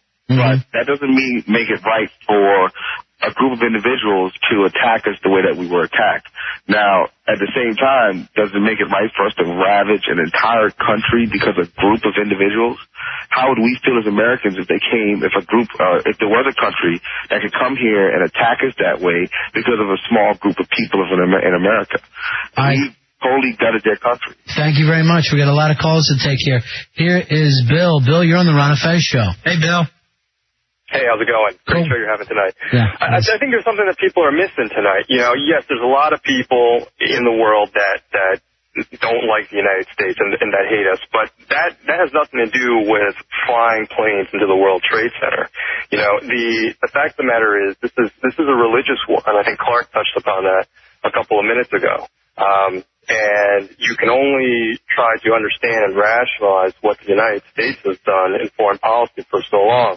But at some point you have to realize these are religious fanatics.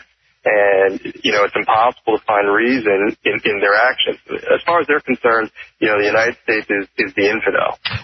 How do we deal with these religious fanatics? Other than killing them, any other options? Unfortunately, and that's where I think Bush did make a mistake.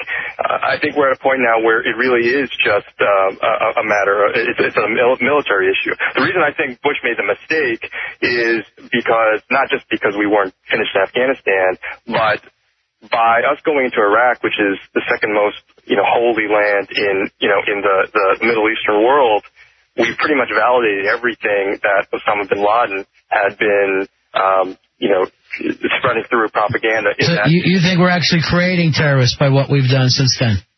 Well, I think that you could put it that way. I think what's happening is we've given reason for a lot of Saudis, a lot of Iraqis, a lot of people in the Middle East to suddenly think Osama bin Laden was right. He was trying to point out all these different aspects of American foreign policy that were bad for Muslims, and he was exactly right. Look at what the United States have done. They've immediately turned around, come into Iraq, and proceeded to kill and maim and imprison Muslims.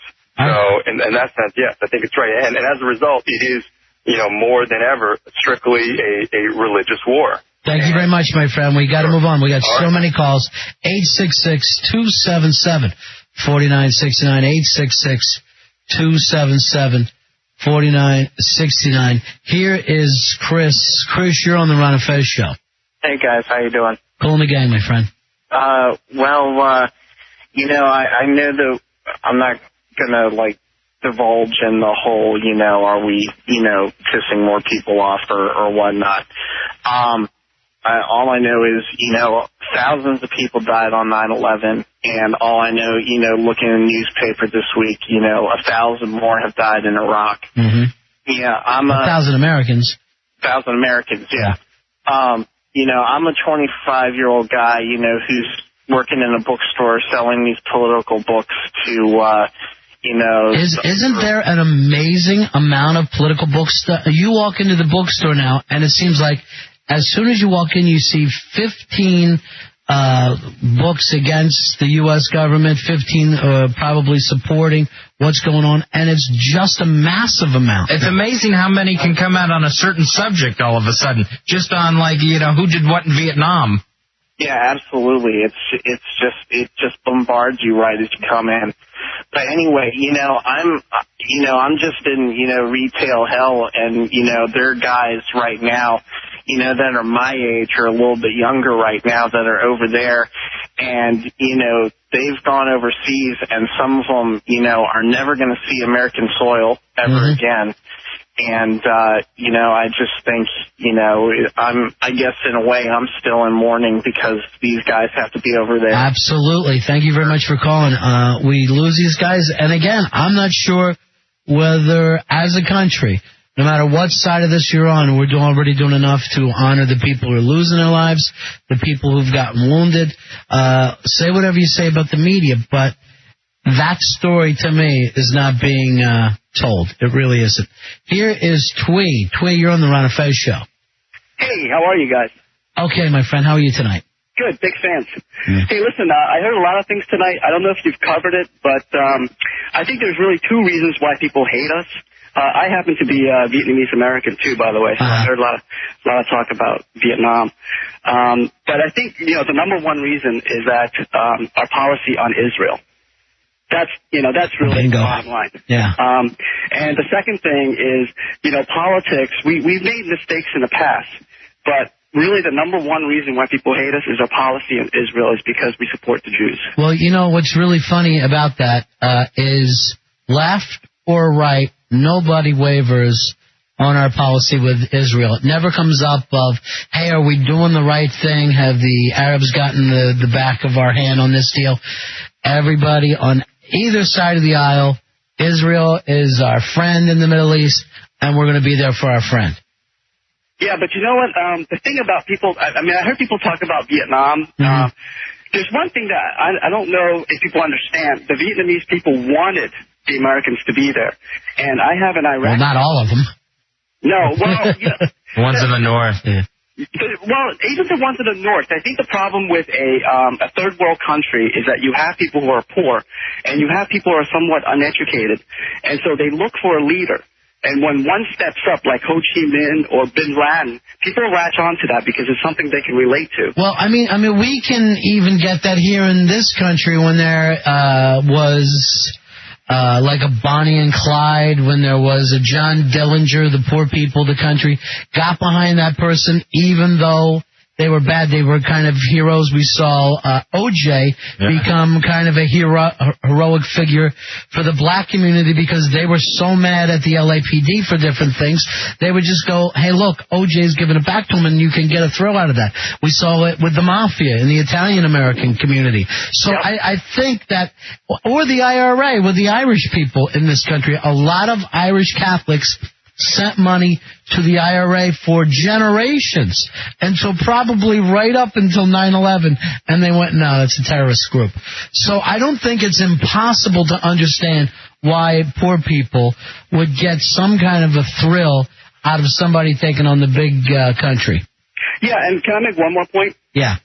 You know what? These people talking about like us being in Iraq and it's wrong and all that. I have no idea where they're coming from. I mean, have the concept escaped them?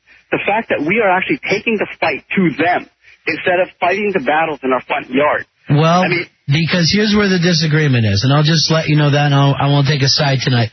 People are saying they are not the people who attacked us on 9/11. That's the kind of thing. No one got upset when we went into Afghanistan. It was with Iraq that people started to pull back, and that's when the country divided a little bit. You're right. But you know what? Iraq is still a threat. I mean, whether he had mass destruction, weapons of mass destruction or not, that's still yet to be seen. And, I can't defend Bush on that because I think he was completely wrong about that. But still, I think the concept of taking the fight to a threat, whether it's overseas, whether it's in Iraq, or whether it's in, North Korea, that is the right policy. I mean, we can't wait for them to come here and fly planes into buildings. I don't know if it would have changed people's attitude much, but what if Osama had been gotten before the Iraqi war? And it's like that business was finished. We got the guy responsible for 9/11. Now we are taking it to another threat. You know what? I've never heard anybody bring that up before, but that's a really interesting point. If we would have really followed the kind of A lead to begin with, before we went into B lead and the C lead, the president might have had people across both sides of the aisle behind him there. If we didn't have that unfinished business just nagging us. Yeah. Because, to me, that's really, I think a lot of people need that button capture for some sort of closure. Yeah. That's an interesting point. I've never heard a symbol. I never heard anybody else bring that up, but it seems like he would have had a lot more leeway because he had the leeway from the country of go ahead, do whatever you need to do. And then after it wasn't working out the way they liked, that's when people started to come back a little bit. And you're right, because no one griped about going after the Taliban. Nobody. To this day, nobody's bitched about going after the Taliban. Here's Elizabeth. Elizabeth, you're on Fez. Hi, how are you tonight? Good. I've been listening to the discussion for the past, 30 minutes or so. Mm-hmm. And I wanted to contribute by kind of bringing up a point that I've kind of believed in since I was probably in high school. I had done a lot of traveling overseas to my parents' country. And in talking to people, I think that once we Americans, and I think we're a great country, obviously, and we do great things, people all over the world, but I think once each and every American realizes some of the things we do in the world, we do for our own interest and for our national security. We're not doing these things because we're trying to help everybody. Well, it benefits us somehow. Some things we do for our own interest. And most of the times it's not so much the government. Most of the times it's large corporations. A big corporation will go into these countries for cheaper people. They need to be protected, so the military's watching over them.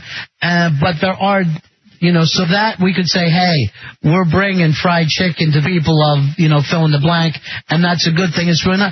But other places, you've got to admit, America does, if there's a flood somewhere in the world, if there's a problem, we will be there. And that's definitely. And that's not our self-interest. I remember after 9/11, I'm reading an email from a man in Canada who basically said, where is everybody else to help America now? We're always helping earthquake victims and floods and every national disaster. Well, people were there for us. I mean, I think we felt it. People around the world were there for us. I mean, quite frankly, we took care of ourselves as well. I mean, we were the richest. Yeah. I mean, hundreds of millions of dollars were raised within days, not from the government coming in, which also gave a lot of money, but just from regular people. Yeah, you saw amazing things like blood banks having to turn people away because they had too much blood, and you've never seen that before. I do think that, there's a core goodness. I think one of the whole jealousy... I think there's a core goodness, but I disagree with the answer being only jealousy because, people live very well all over the world. I just got back from being overseas for a month, and people live very well. Some places, yes, not everywhere. Not every place, but people live very well in places in Europe, and it's not a jealousy. A lot of it is... It's like the previous caller mentioned, Israel. A lot of it is strictly our foreign policy because I've been overseas so much, people are very quick to say to me, it's not you that we don't like, it's your country's foreign policy. This is what I've been hearing since I was a kid. Yeah. And I'm not young anymore. No kidding. And I think that once people realize... The Kaiser was upset. The core goodness that you mentioned that we do have in us. Plus, though, we do have national interest, and I think some people don't see that. All right, thank you very much. Here's one of the things about us that I wish that we could get out of, because I don't know if other countries spend as much time saying as we're the greatest country in the world as we do. And it's almost like a hot chick. You can see a beautiful woman. But the moment she starts to talk about how pretty her hair is, how great her rack is, and that her ass is like vanilla ice cream, you can't stand her anymore. And if we're really this great, we ought to be cool with it a little bit and stop standing up and saying, hey, look at all the great things we do for you. It's really obnoxious. It's like sometimes if you ever had that uncle in your family who gives you money for your graduation and then keeps bringing it up to you, you're like, look, why don't you take the $300 back? Because you're driving me crazy with it. All right, now you're bringing up me. Remember that $300? Nice, right? Spend it. Go ahead. That's yours. That's $300 right there. We're going to take a break. We kind of got into U.S. foreign policy. We kind of started the show talking more about people's personal feelings. I think we'll get back into that a little bit. 866-277-4969. 866-277-4969. It is now 3 years tomorrow morning since 9/11. Just checking in. It's your chance to talk. Give us a call tonight, 866-277-4969. It's the Ron and Fez Show. This is some audio from a special that's running over the weekend called Through a Child's Eyes, 9/11. You can see that on HBO or any of the many HBO channels that you now get on your cable network. 866-277-4969. 866-277-4969. We are talking about 9/11 tonight. It's 3 years. 3 years since it happened.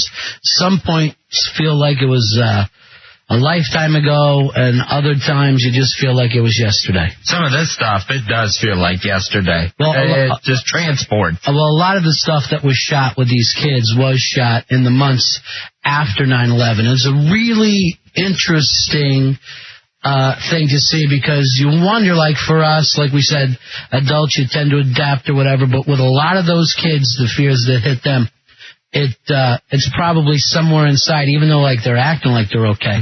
And I always remember after 9/11, the firehouses, so many kids had sent pictures and stuff that they colored, and it was so it was so sweet. And so many times they would write on there, I'll never forget this, they would always say, how are the pets? Or thank you for saving the pets. Right. And there was, and I always wondered about that. I guess with a kid, since you're little and you're kind of helpless, the first thing that they think of are other little things that they could help, It always seems to be almost universal with the children. Here's Richard. Richard, you're on the Ron and Fez show tonight. Hey, Ron. Hey, Fez. How are you, sir? I'm doing good. Hey, I just wanted to tell a little story about my wife and I. We were stationed in California when the towers got hit, and a couple of days after, we just to get out, we went to an air show, which was grounded because nothing could fly. And we went in there and started talking to some people, and they were like, "So where are you guys from?" And I was like, "Well, we're from New York, New York City." And they're like, "Oh, wow, but you guys are glad to be out here, And I'm like, "What are you talking about?" It's like, I would rather be over there helping, my friends and, because I got friends and family over there. What are you talking about? I just don't understand it. So it felt like you almost couldn't connect with those people because you were so far away.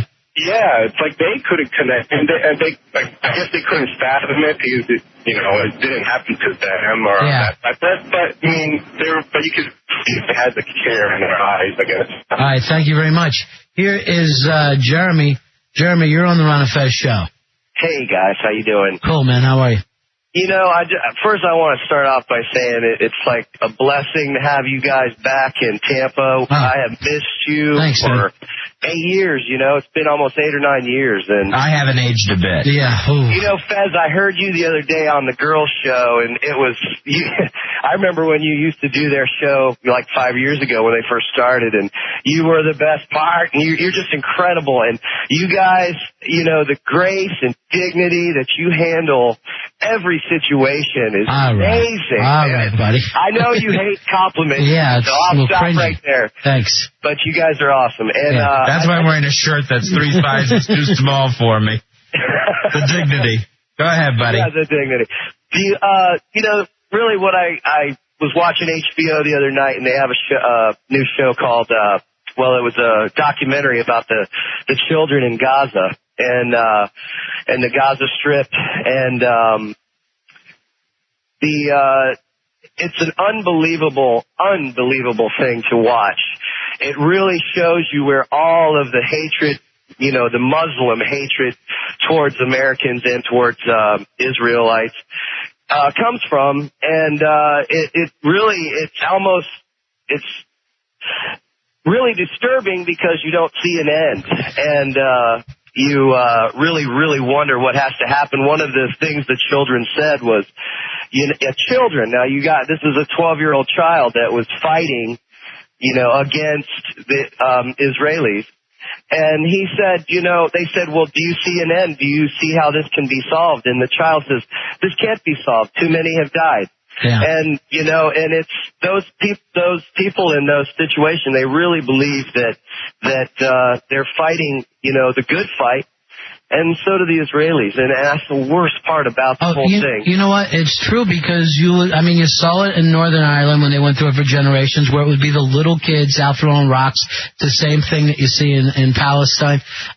Kids will get involved in the war right away because they know nothing else. That they know nothing other than what is given to them. And it's almost if we could just chill out for the kids somehow, because we're giving birth to these little time bombs. Yep. All over the world. Thank you for calling, my friend. 866-277-4969. 866-277-4969. It's your chance to be heard. Here's Carlos. Carlos, you're on Ron and Fez. Hello? Yeah, how are you? Good, how are you? Good. I just wanted to say that the sole purpose that I joined the Marine Corps was because of September 11th. Uh-huh. I had no intentions of ever joining the military, but I did because of that, because I'm from Connecticut, and I was pretty close to it. And I saw what kind of sadness it brought to everyone. And everyone talks about how Bush made a big mistake. I really don't think so, because all we're doing is protecting everyone back home. What were your plans before you went in the Marine Corps, Carlos? Well, I was working. I was a construction laborer. Uh-huh. And I was in the union. And I was making pretty good money with my father. And September 11th happened, and I was happening to get breakfast, and I saw it on TV, and I said, you know what, I'm going to do something about this, and I did. And I didn't get to go to Afghanistan, but I went to Iraq, and I was in Nasiriyah for 4 months. So And I saw firsthand what those people could be like. All right, Carlos, I appreciate your call and I appreciate your service, my friend. Glad you're back safe. All right, Thank you. 866-277-4969. 866-277-4969. Here's Bill. Bill, you're on the Ron and Fez show. Hey, guys, how are you? Cool. Good. Hey, I want to address a couple topics. The one, I think, is, first, I think a global perspective from Americans that seems to be something that we tend to miss. I mean, I think we're pretty fortunate that we've only had one 9/11, and you look at some of these third world countries where, genocide and other acts of terrorism, affect them day in, day out. I mean, we're so isolated geographically that it seems like it's such an anomaly, that we're fortunate to have that as an anomaly. That was kind of point number one. But the other being the thing that it's kind of an irritant for me, and you talked about a little bit earlier, was invading Iraq, or the skepticism about whether or not we should have, and the weapons of mass destruction, whether or not they're present or not.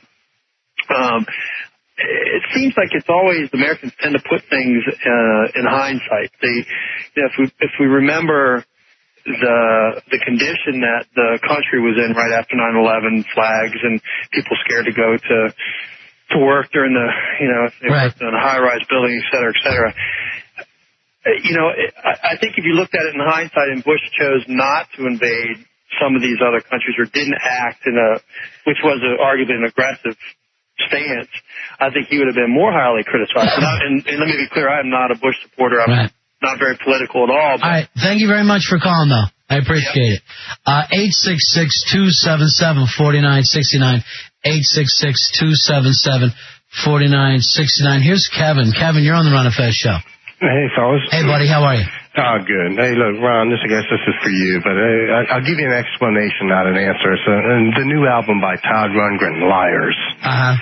You'll love it, buddy. I haven't heard it yet. You should go buy it and check it out, because it's exactly on the subject you're talking about. Read the liner notes before you listen to the album. All right, there you go. The new Ron. This is for all you listeners to these fellas, because we know what we're talking about. All right, thank you very much. Todd Rundgren, nobody better. He's the unforgotten rock and roll star in this country. That's where I think we went wrong. 866-277-4969. 866-277-4969. Here is, let's go to Chris. Chris, you're on Ron and Fez. How are you? Gentlemen. Yeah. I just wanted to touch base on something. I work with a lot of guys from that part of the world on a day-to-day basis.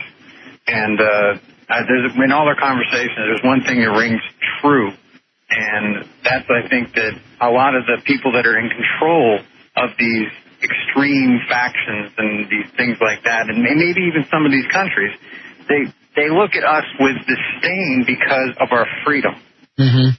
And it's not a jealousy like that other caller was saying about, we're so good and we do so much. It's not a jealousy. It's the fact that it gives their populace something else to aspire to. And I think that we take that for granted. We take our freedoms for granted in this country all the time. But I hear stories about these guys that come to this country and their families come to this country for the opportunity. And all opportunity is the freedom to express yourself and try something different.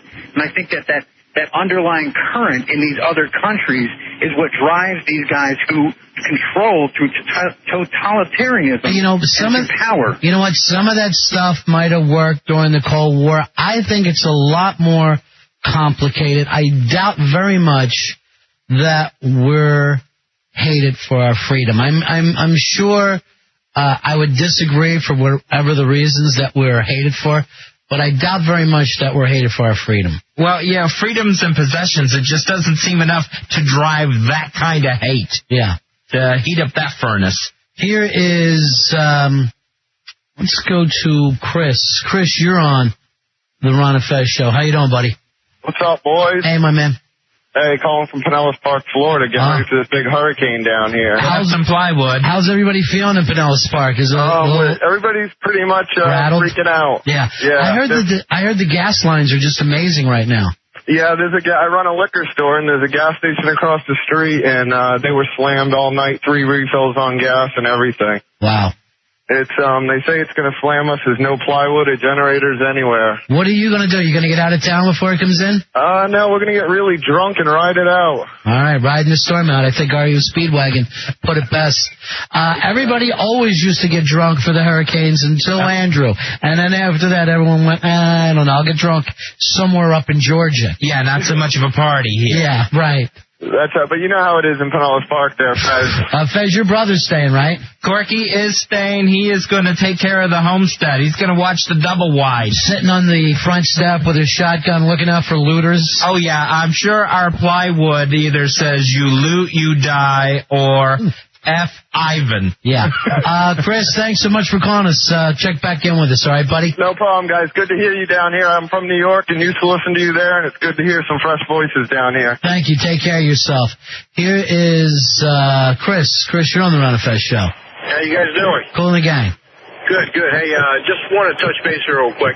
On September 10th, a lot of things changed there the very next morning. I just want to say thanks to you guys, because every time you dial into 106.7 or whatever station you're listening to, you really get the feeling that things are back to the way they used to be.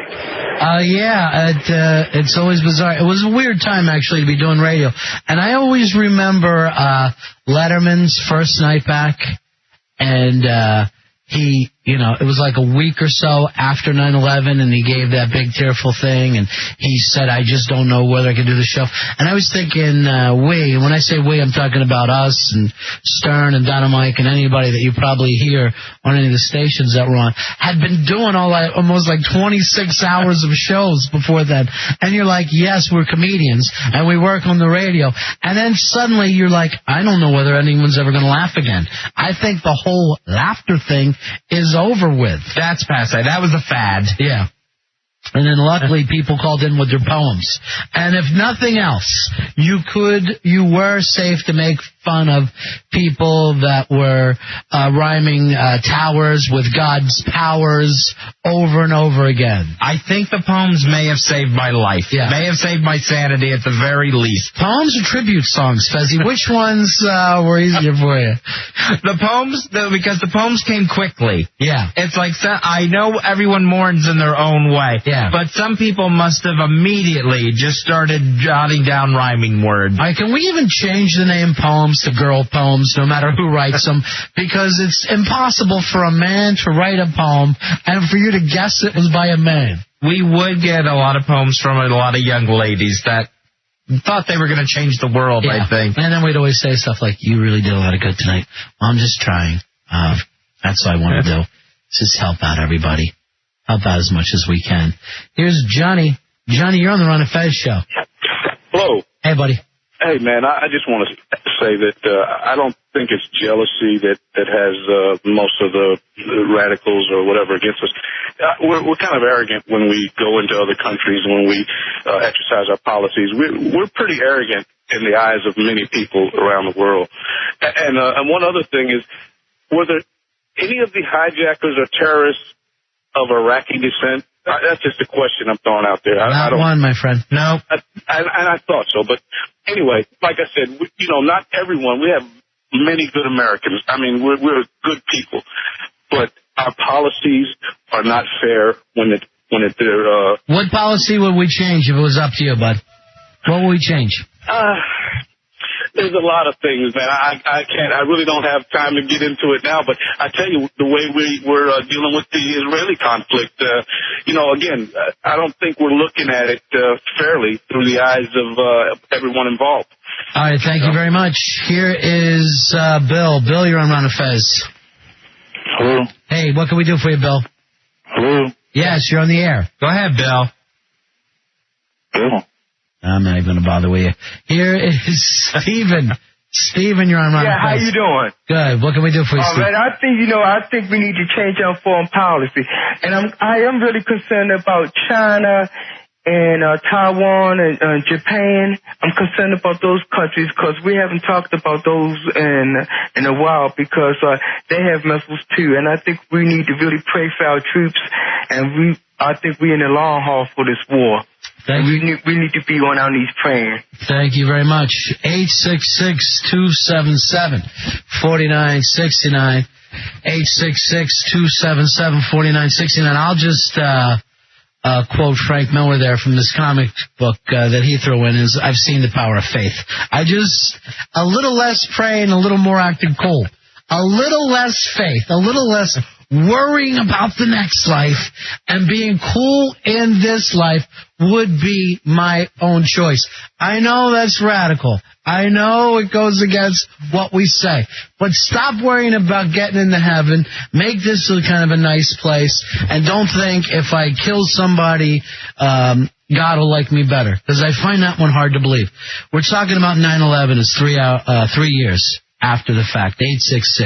866-277-4969. We're going to be taking your phone calls. You're listening to the Ron and Fez Show. 866-277-4969. That makes perfect sense.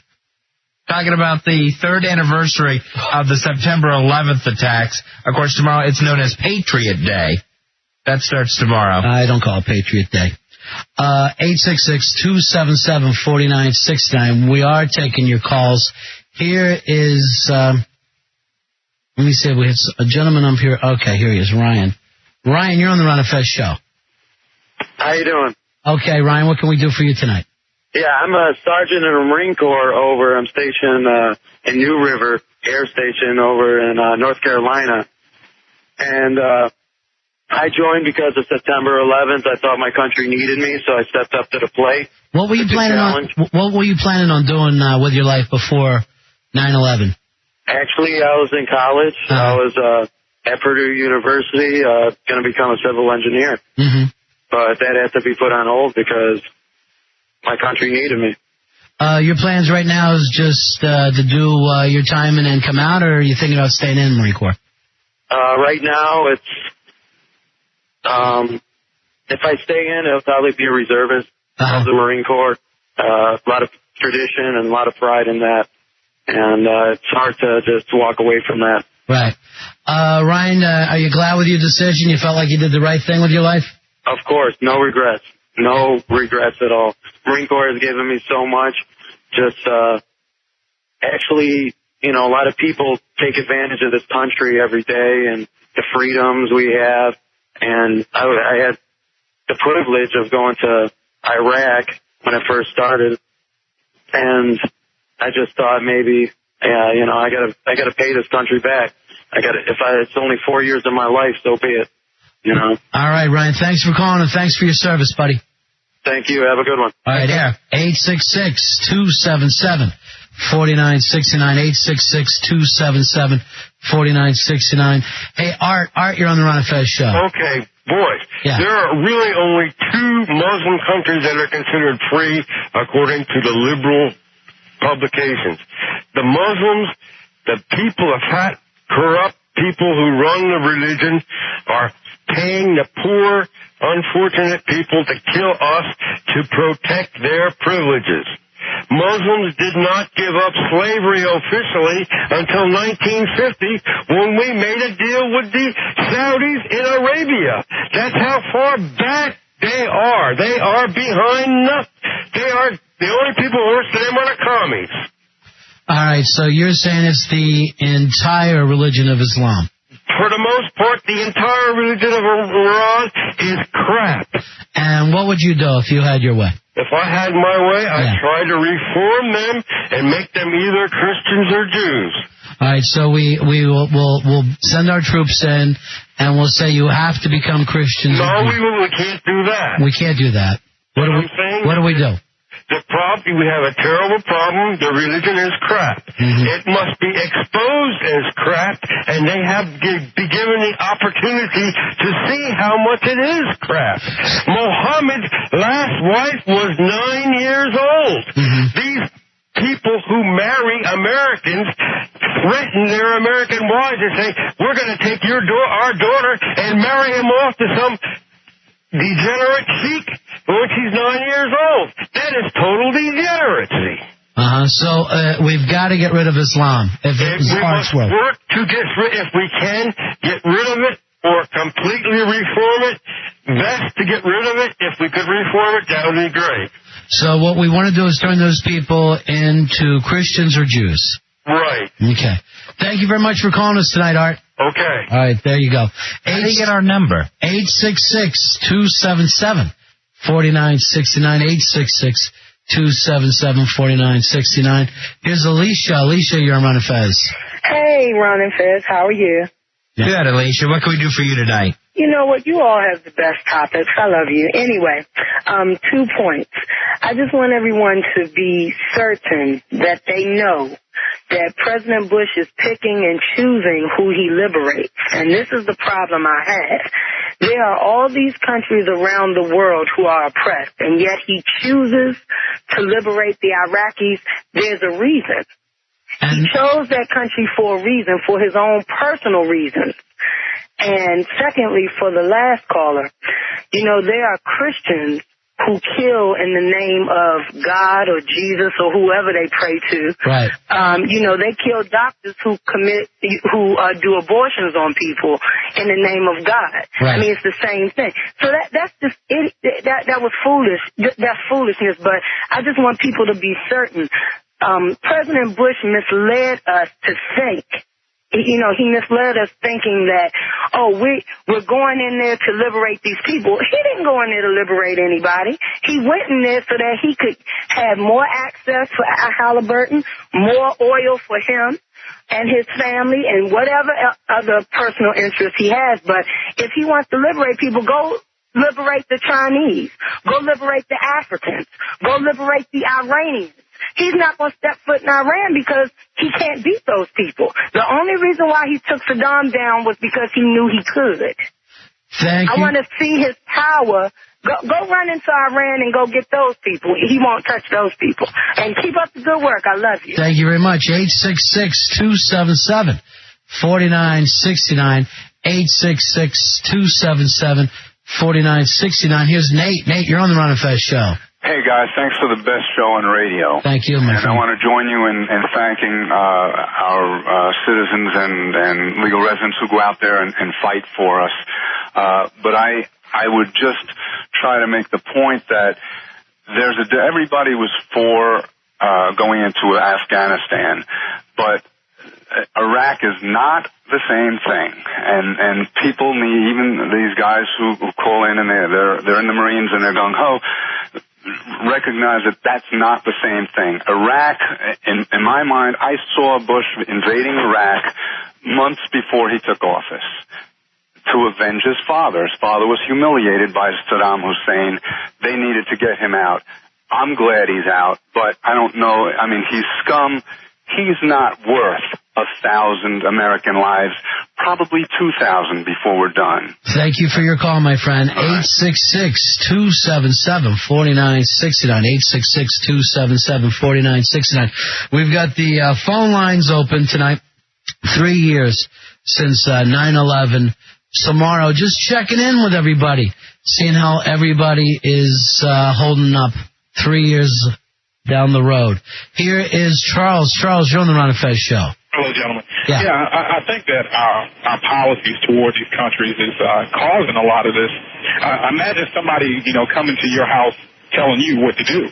Every time I hear the people, on TV, on the radio, whatever, from those countries that, say they don't like us, every time they say, we don't like you because you come here and you tell us what to do. Now, these clowns, they actually believe that these countries don't like us because they're jealous. That's just crazy. That's one of the stupidest things I've ever heard, and it's amazing that so many people believe it. Well, it comes straight from the top. You will hear the president say time and time again, they hate us for our freedoms. And it's kind of hard to believe. Yeah, hard to believe. It's ridiculous. Yeah. I've never wanted to kill somebody because I was jealous of them. But, I get really ticked off if they kept coming to my house trying to tell me what to do. Thank you very much, my friend. 866-277-4969. Let's go to Chris. Chris, you're on the Ron and Fez show. Hi, Phil. I just wanted to say that I think that I agree with one of the last callers there that President Bush he did the victims of 9/11 in the country a huge disservice, and he moved key resources out of Afghanistan into Iraq to fight a war that was mainly to line his buddies' pockets, Halliburton, and to treat his friends. And I'd also agree with the last caller. It's ridiculous to think that other people are killing us because they're jealous. It's because of our foreign policy and our support of Israel. That's what I hear. Thank you very much. 866-277-4969. You know, Fezzi, we started this show off tonight talking about how united the country was pretty much after 9/11 and how everybody had kind of come together as one. And now, even with the phone calls tonight, we're just hearing how far apart we are. Yeah, it's amazing how this the Iraqi war, supposedly part of the war on terror, actually distracts away from 9/11 and what happened that day. You know, because it's kind of hard to... Some people believe that you are following the correct trail, and other people believe, hey, we went off path. That's where our country is divided.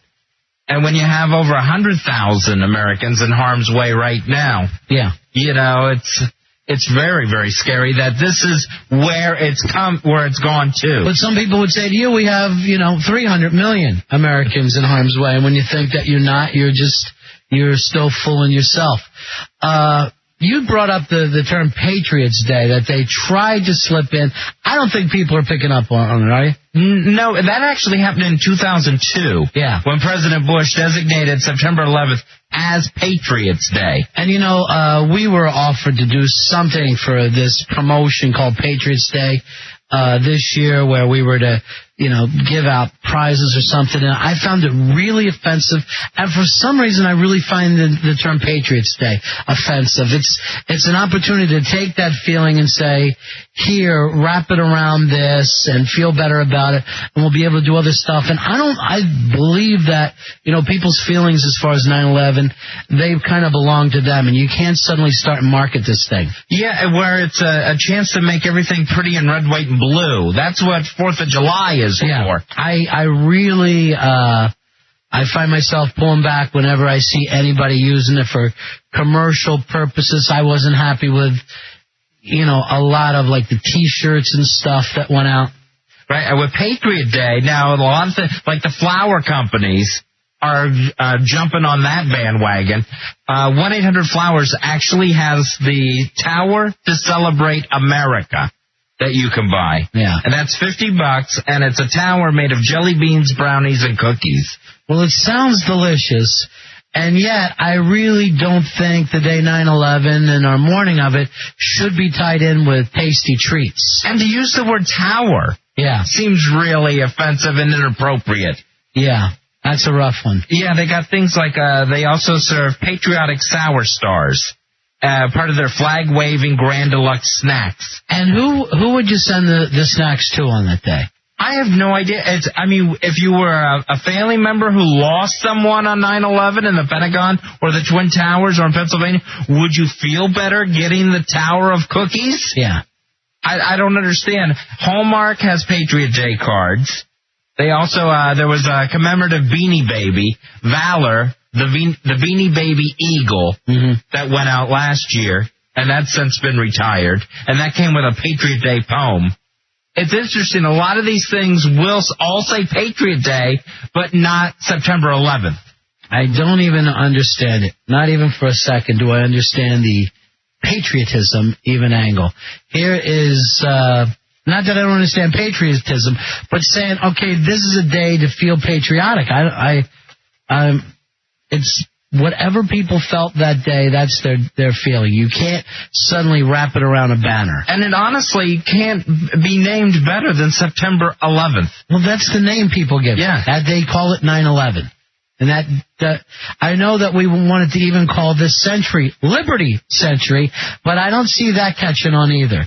Well, I get really disgusted by those kind of things. Well, if you go to proflowers.com, you can order long-stem patriotic roses or a Stars and Stripes cookie basket.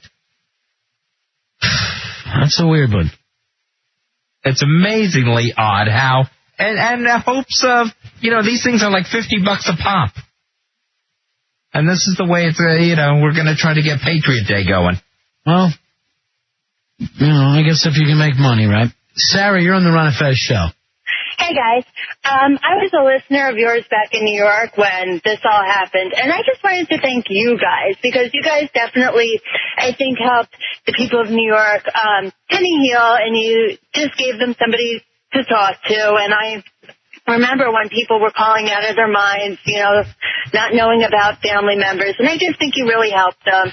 And I remember the year after. All we really did was take calls that night and that whole week, and basically it was just. And I always thank you very much for calling. I always remember this, and I think about it all the time, that people were calling in and going, "I'm looking for this person. He was in the tower. I'm looking for this person. We can't seem to find him." And we just took so many of those calls, and I know now for a fact not one person was ever found. That all those calls that we would take night after night, if we have a missing person, nobody who was above a certain floor, you know, came out of those buildings. And it always kind of haunts me a little bit. Yeah, and when you would walk around the city and you'd see how, you know, families so desperate because they had put up what seemed to be tens of thousands of flyers looking for a certain person. And just the desperation of where those flyers were, and you could hear it in their voices. All right, we will take a break. We'll come back and pick this up. 866-277-4969. We're taking your calls tonight. You're listening to the Ron and Fez Show. We're going to leave the phone lines open, taking your calls till 11 o'clock tonight. 866-277-4969. You can see the guys from the Hideout, El Jefe, J-Dubs, and all the boys. They'll be hanging out tonight at Coyote Uglies. Here's Sam. Sam, you're on the Ron and Fez Show. How are you, buddy? Hey, how you doing, guys? I just think, first of all, you guys have a great show on tonight. Yeah. And secondly, I mean, instead of, you know, really respecting and honoring everyone that died September the 11th, you know, Team Bush and Cheney are using the people that died as an excuse to essentially control, you know, all the energy resources in the world by force, you know. The only thing that was in Afghanistan to begin with is the Caspian Sea. That's the only thing that's in Afghanistan. And now they have direct access. And the only thing in Iraq, you know, is the oil. And the only thing in Sudan is the oil. The only thing in Iran is the oil. You know, they're essentially taking all the energy in the world by force. And it's only cost more American lives.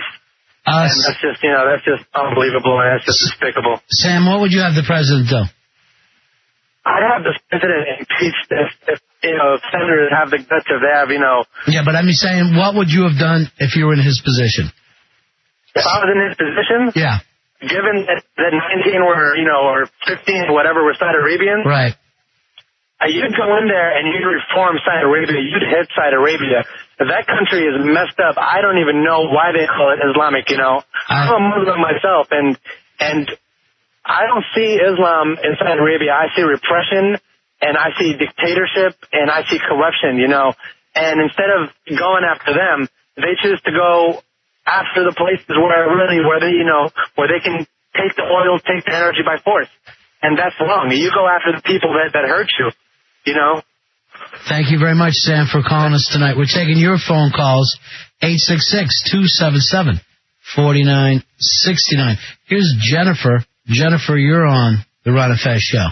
Hey, Ron and Fez. Hey. I'm a big fan. Mm-hmm. And I would consider myself at this point probably John Ashcroft's worst nightmare. I'm an Arab, I'm a Muslim, I'm a female, and I'm educated. And where are you located? I'm in Washington, D.C. Keep her on the line, Ronnie. Go ahead. That's not fair. I think there's two things that we have to look at here. The first is that we have to examine the reasons why 19 people would give their lives to a cause, whatever the cause may be. But how bad is it that you're willing to die rather than go on living? Yeah, I mean, it's something I cannot fathom for even a second. I don't understand. Absolutely. And I think there's another thing that really bothers me, and that is when we talk about people in the Middle East who are against the United States, who are enemies of freedom and democracy. I mean, what is that? What does that mean? Who is an enemy of freedom and democracy? There's there's really no such thing. I mean, if there is true freedom and true democracy, then everybody would be on board. Jennifer, as a Muslim, is it difficult for you now, or is it kind of chilled out a little bit, or are people still suspicious of you? Well, no, not so much. Well, first of all, I'm not. I don't wear the cover. I'm probably more of a secularist Muslim than most people. But no, it hasn't really so much. I also happen to be an attorney, and so I've seen a lot of what happens on the civil rights side of it, and I see what happens when I bring a client in who's named Abdul whatever, right, as opposed to, Joe Smith. There's a big difference there. Thank you very much for calling us tonight, Jennifer. We appreciate it. Here is Rick. Rick, you're on the Ron and Fez show. Hey, guys. Nice to hear you again in Tampa. Great to be here. Hey, I also feel like September 11th is, just really personal. And any attempts to cheapen it just kind of bother me. It bothers me, and I do feel somewhat personal about the whole thing as well. Yeah, I can order the tower cookie. Well, that's one thing I wanted to say. You were talking about why do other countries hate us? Yeah. And I want to slightly disagree. I do think they are jealous of our patriotic snack cakes. Yeah, that one will do it for you. Hey, Rick, thanks for calling us, buddy. Thank you. See you later. If you can make a buck, this is the best country to be in for that one. Jake, you're on the air. I think they need to start liberating some people over here before they start liberating people in Iraq. I mean, the government controls the media. If they control the media, they can put whatever spin they decide they want to put on it to control you further. Okay, thank you very much for your call, my friend. 866-277-4969, 866-277-4969. Here's Mike. Mike, you're on the Ron and Fez show. Hi, how you doing? It's great to be on. I'm glad that you guys brought up the topic of unity after September 11th, and I think that this kind of tends to happen when everybody can come together and point their dirty finger at an enemy. It also tends to cause everybody to make rash decisions and maybe bad decisions in the long run. Well, I'll say this. It wasn't long after 9/11 that if you weren't going along with the pack, you were called anti-American, and it took no time at all for that. You're either with us or you're against us to be aimed at France, and then also your neighbors of any kind of different political beliefs. With the patriotism that, was so strong after 9/11, it actually became kind of like Christmas, where it's like, who could get the most flags on their house in some areas, as opposed to Christmas lights. And none of that stuff I have problems with. I don't have problems with anything where everybody can feel together on something, but when it all starts to turn around and go to others, and, when I saw the Let's Destroy Dixie chicks, and suddenly this person isn't a real patriot, and I'm going, patriot? What are you talking about? You mean disagreeing with you keeps you from being a patriot? And it happened awful quick, and a lot of it came from the top. Whether you want to admit it or not, a lot of it came from the top. Here is Nick. And you know what? Just also let me say this, to say, not that I was immune to it, because I remember probably the Sunday after 9/11, and I believe it was the first Sunday, went to the church with family, the local church, which, I rarely do. Place is packed, everyone's hanging from the rafters, because it was a very close neighborhood, and we had lost neighbors that had belonged to that church, because my chick and my kids were attending the church at the time, but I went along with them thinking, maybe this is exactly what I need. And the priest, doing this as we're, days away, burying our own, said, it's time for America to take a look at itself, because a lot of this stuff we've brought on from the way we treat it. And I was like completely up with my chick holding onto my arm going, wait before you go stamping out of here. I really didn't want to hear anything bad about America at first. And it was a really kind of cold wake up there to hear that. Yeah, it was that soon on. It was almost like America needs to look at itself like the victims in the towers and the Pentagon and on those planes. deserved it personally. But I took it all real personal like that. You took it personal, but as time goes on, you go, okay, maybe none of those people deserve to die. But somewhere along the line, you got to say to yourself, why? Why are they this angry at us? Hey, Nick, you're on Ron and Fez. Hey, buddies. Hey, buddy. Program you have going on tonight. Yeah, always. I think that these people, the reason why they're just giving up their lives without question is that, yes, they do hate us. They hate us in Israel. They hate our ideals. They hate our morals, et cetera, et cetera.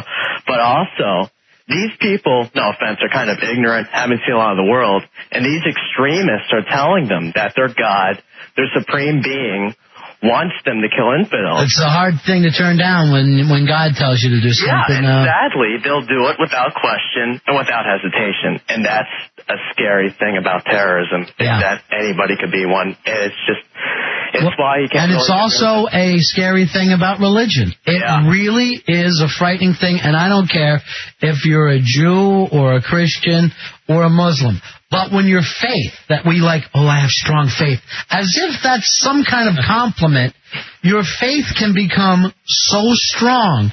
And this, I know the answer. When I don't care what religion you are, you do not know the answer. Your faith can tell you anything, but it doesn't mean you're right. And when your faith pulls you in to do things against other people, that's frightening, and it's pretty damn insane. Rob, you're on the Ron and Fez show. Hey, what's happening? Yeah. Hey, I think the reason they're so angry at us is, have you ever seen the women over there? Well, you don't always get to see them. Well, personally, I think if we traded in women for oil, the world would just be in a much better, everybody would be happy. Well, I've seen a lot of girls from the Middle East that look pretty hot once you get them out of the burqas. And I remember we used to think we had better women than Russia, and I see these tennis players. I wouldn't mind making some trades ourselves. Fezzy, here's Shermy. Shermy, you're on the Ron and Fez show. Oh, hey, Shermy. Hey, Fezzy. Yeah. What can we do for you tonight, big man? Listen. First of all, I want to talk to you about a couple things. One, nobody's mentioned the millions of dollars that are collected and sent over to the Arab countries, the Muslim countries, from people in the United States. Millions. And where do you think that money goes to? Train those terrorists. And the other thing is that... I don't see people complaining about the United States right after the Second World War when they had the Marshall Plan. They didn't bitch about that, only the Russians. People were glad to get the food that we sent them. Now, all of a sudden, I hear people saying, well, we pat ourselves on the back. And nobody was patting themselves on the back. We did it because we wanted to help people over there in Europe after the war. Shermy, you're speaking some wisdom to us tonight. I appreciate it, my friend. And listen, there's one other thing I want to make a segue. I knew it. I was hoping with a compliment it would end. One quick segue. Yeah, go ahead. You remember the other night when it's been a few nights ago before your vacation, when you had the thing about the soda pop? That's right, brother. Soda pop. Yeah, the different failed sodas. Yeah, failed sodas. This is a little segue, but I just want to say this very quickly. Yeah. I waited for an hour, and I had the best comment of anybody there. I'm sure. And I would like to just sing you this little jingle. It'll just take a minute. And that is this. Pepsi-Cola hits the spot, 12 full ounces, that's a lot, twice as much for nickel too. Do-do-do-do-do-do-do. Shermy, thanks for bringing the dignity back to 9/11. We needed that. 866-277-4969. He's ruining Patriot Day. 866-2... let me tell you something, brother. We used to get this little thing when I was riding with the Angels back in 64. He was there to draw up the Marshall Plan. I mean, you're talking about wars. What about the Angels Outlaws War of 1969? Sure, we were going at it on bikes in the middle of the Mojave Desert. Shermy, it really has nothing to do with what we're talking about. You got to stick with your brothers. That's what it has to do with it, man. Thank you, Shermy. Fly those colors, man. Someone sent him a cookie tower. Maybe you heard of a little concert called Altamont. Yes, of course. What's that got to do with it? Let's say someone from another color throws down on a brother, man. You got to stick them. You got to stick them hard. And that's your advice. That's your solution to everything, Sherm. Here's my solution to everything. If I don't get some shelter, man, I'm going to fade away. If you get some stones on, send it out to Sherby. Thank you, Shermy. Got a Pepsi? No. Rick, you're on Ron and Fez. How are you, buddy? Yeah, pretty good. Good. I was just, in far as a throwback to the name of the day. Yeah. I just felt like it ought to be called more like Day of Observance or something different Observance than Day. Memorial Day. Yeah. Observance Day. You know, just to bring it back to a less commercial type scene. You know. How about September 11th? Well, September 11th would work, but, you know, everybody who is waving the flag high and all that stuff. I'm 50 years old and came from the Vietnam era, and where love it or leave it was something that we had jammed down our throat. If you didn't like Vietnam, then you were unpatriotic, and the love it or leave it scene really kind of was a big stone in my craw, and as well as a bunch of other people. Well, you know, I mean, it was really interesting because we thought, you know, well, that'll never happen again. There'll never be another kind of a Red Scare thing like we had in Hollywood and back after the war, because we'd already learned the lessons. We learned from Nixon not just to follow our leaders blindly, and yet every one of those things we were glad to throw away. We were all talking about, hey, maybe what we really need to do is start putting Muslims in internment camps. And these things were being discussed by people you know, people you love. Suddenly, overnight, we're turning into somebody else. It was that easy. Yeah. To consider those solutions, for lack of a better term. Yeah, but look at what's going on with Kerry right now, where everybody's jumping on him about throwing his medals away. Yeah. Let me tell you, there was millions of people that were totally all about that. And now, if you're defending the fact or speaking up over the fact that he threw his medals away, you know, that's considered to be totally uncool. Well, let me tell you, there was all sorts of people who hated that war. Yeah. And, you know, if you say or justify what it is that Kerry did, I mean, I think that the guy was totally brave in what he did. All right, thank you very much for calling us. We're going to take a few moments here. We'll come back and wrap the show up. A little later on tonight, if you'd like to go out and see the boys from the Hideout, they'll be at Coyote Uglies in D.C. Coyote Uglies in D.C. All of our guys are going to be hanging down there having a fun time. Back in a few moments, it's the Ron and Fez Show. 866-277-4969. 866-277-4969. We'll take your calls tonight. Here is Walter. Walter, you're on the Ron and Fez Show. Hey there, how you doing? Good, buddy. Good. Hey, I'm calling about that educated Arab Muslim woman who called in. Alicia. Yeah, I'm pretty rubbed by the way she wants us to feel for these guys. These mongrel dog murderers hijacked civilian aircraft and crashed all but one of them into civilian targets, killing civilians and fire department, police department folks. I mean, if she wants us to feel bad about, you know, what caused them to sacrifice their lives, they're murderers. First of all, I don't think anyone feels bad about the terrorists at all. But it's not a stupid idea to try to figure out how somebody could go from disliking us or not liking our culture into being terrorists. It would be a smart thing for us to try to follow along and find out how people get to that point. I can understand that to a point, but I also can't accept the fact that we have to be so worried about offending anybody else that, again, you know, we accept this sort of behavior. We need to be a strong enough country to be able to stand up to people that would potentially do things like this. Right, I understand, but here's what the point is. You want to kill the terrorists you have now, right?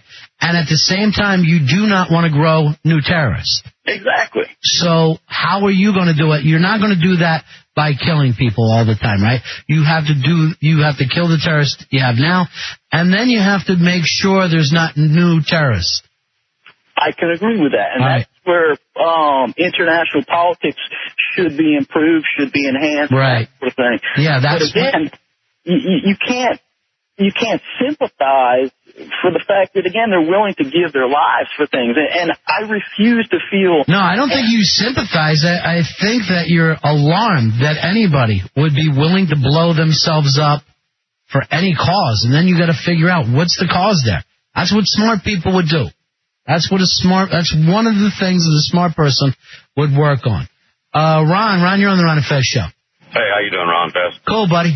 Hey, I think the last caller covered one of my points fairly well. The young lady, Alicia, who referred to the men who are willing to give their lives for a cause.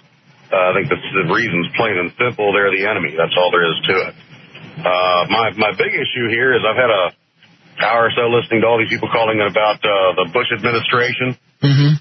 And we've had, I guess, 3 years now for the liberal media, the left-wingers, to sift through the whole situation with a microscope, looking for errors, looking for ways to throw mud at the administration.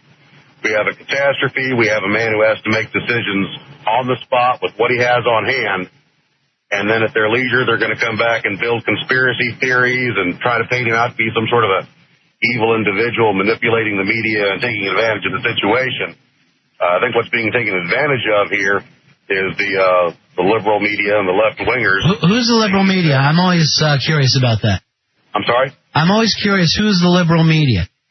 Well, I tell you, from my politically incorrect status, I pretty much figure just about all of the media is a little more liberal than my taste. Why would it be in their best interest to be liberal? They're billion-dollar companies, not unlike Halliburton. You know, I mean, just gigantic companies. Why would they be liberal? What would they gain from that? Well, the media thrives on sensationalism and conflict. And that's a liberal thing? Oh, I think if you can take pot shots at a conservative administration. Right. And always... But the same media also took pot shots at, let's say, Bill Clinton. They enjoyed his problems. They enjoyed Jimmy Carter's problems. They enjoyed John Kennedy's problems. I mean, they do take shots at the administration, no matter who it is, right? Wouldn't that be the job? To an extent. I think Carter probably had a pretty easy ride. Carter got pummeled. Carter was on television constantly just saying, I'm sorry. He got beat like a dog, so you don't have to worry about that. He beat himself up pretty good, but I think Clinton just made it too easy. Well, yeah, but at the same time, so they're not just liberals. They would want to question what is happening no matter what the administration is. Don't you feel somewhat good about that? I like the fact that questions are asked, the fact that they turn around and point fingers and accuse the administration of using catastrophe for votes and exploiting it. I've got real heartache with that. I don't see any exploitation. I see people that did Fox News might be best more job that could be done. Yeah. Fox News might be more your way of going. Those okay? lefties? Yeah, Big Bill O'Reilly. All right, my friend? Yeah, I'm a big O'Reilly fan. I bet you are. Next question about why we call it Patriot Day? Yeah. Because it reminded us all that we're patriots, man. I don't know if brought everybody back to focus. I don't know if it reminds us all of that, my friend. And being brought back to focus, not always the best idea. When you do not want to, at least I don't want to be in a single file for the rest of my life. And Patriot Day doesn't remind me anything of what happened on September 11th, the name of it. I think you can disagree. I know this seems incredible. I think you can disagree and still be a patriot. 866-277-4969. Here's Doug. Doug, you're on Manifest. Hey, how you doing, guys? Cool, buddy. Hey, listen, I'm sorry, but I'm another guy that's got to take issue with what that lady Alicia said. Go ahead. She was talking about, we've got to figure out what makes these people, make them feel that it's so bad that they want to kill themselves for causes that are. I don't think it has anything to do with it being so bad. I think it's basically just it's in the ideology. I hate to say this, but I think it's in the Muslim ideology that all non-believers are evil and infidels, or whatever the term is, and they need to be eradicated. We need to kill every Muslim out there. No. I'm saying that's what I think that's. But really first of all, if what you're saying is that every Muslim has a belief that we must be killed because we're not Muslim, right? No, I just think that there's something that in the ideology, in the religion itself, somehow that makes people more prone to believe that. Prone to believe. I don't know why. I don't know what it is. More prone towards violence. Yeah. Yeah, basically more prone to die for causes like this, and to basically. But that would be if your theory is correct, that would be part of figuring out what people get to this point, and that was her only point that she made. And I'm going to defend her a little bit. I don't see anything stupid about trying to figure out why people could become suicide bombers. I think it's a smart angle. The same way you want to figure out what kids are going to pick up guns and go running through a school. Serial killers. I don't think that happens overnight. Well, amen. But unfortunately, I think this is going to sound really radical. I hate to sound like this, but I think regardless of the religion, I think the only way to really deal with a religious fanatic is to kill them, basically, before they kill you. Be they Christian, Muslim, Buddhist, worshiping the aliens on Mars, what have you. Got to kill the religious fanatics. Thank you for the call tonight. Secret Service may be picking you up. Talking about extremists. 866-277-4969. Here's Mike. Mike, you're on the Ron and Fez show. Ron and Fez. Yeah. I like you all show a lot. Thank you. And I love it when you all talk about topics such as tonight. This whole complaint about the liberal media. This is an excuse for angry middle-aged white men just upset at the fact that life isn't going their way. I remember when I was growing up in the 80s, not to interject racism into it, but it was always a funny thing when I was growing up that anytime they showed there was a crime, you'd know if it was a black person because they would show the picture up, okay? But anytime there was a white dude that committed a crime, there'd be a question. And we always thought that, the media just played against black people. And I see that, middle-aged white men are doing the same thing that they've done with affirmative action. If you get this, get where I'm going with this, these guys are just upset. And these people over here, the terrorists, we have a clear misunderstanding of everyone's background because we refuse to learn other language, other cultures. And I'm from Panama, where my country was invaded from the United States. And the same pattern that occurred in Panama, it occurred across seas, in the Middle East. And, a lot of people that live in Middle America need to just wake up and get to know other cultures except the fields that surround them, All right, thank you very much, Mike. No problem. All right, 866-277-4969. We'll take a few more calls before we end the show tonight. Here's Islam. Islam, you're on Ron and Fez. Ron and Fez, thanks for taking my call. Sure. For 3 years, I wanted to call you guys and tell you how much I thank you for being somewhat humorous on September 15th when I got back into the country. I was over in Turkey, an hour outside of Istanbul, when the planes hit. Had to come back to Turkey, stay there for a week before American airspace was opened back up. When I got back into the States, you guys were the first thing I listened to, and you were funny. I thought that was great in light of the situation. Oh, thank you very much, my friend. But as a Muslim myself, I have to honestly say I don't think there are 3 people in your listening audience or anybody else that knows what they're saying about Islam or it being terrorist this or that. Look, it goes way, way back. I don't think anybody out there shed a tear for any Palestinian child that got shot in the head for throwing a rock at a tank. I don't think anybody did.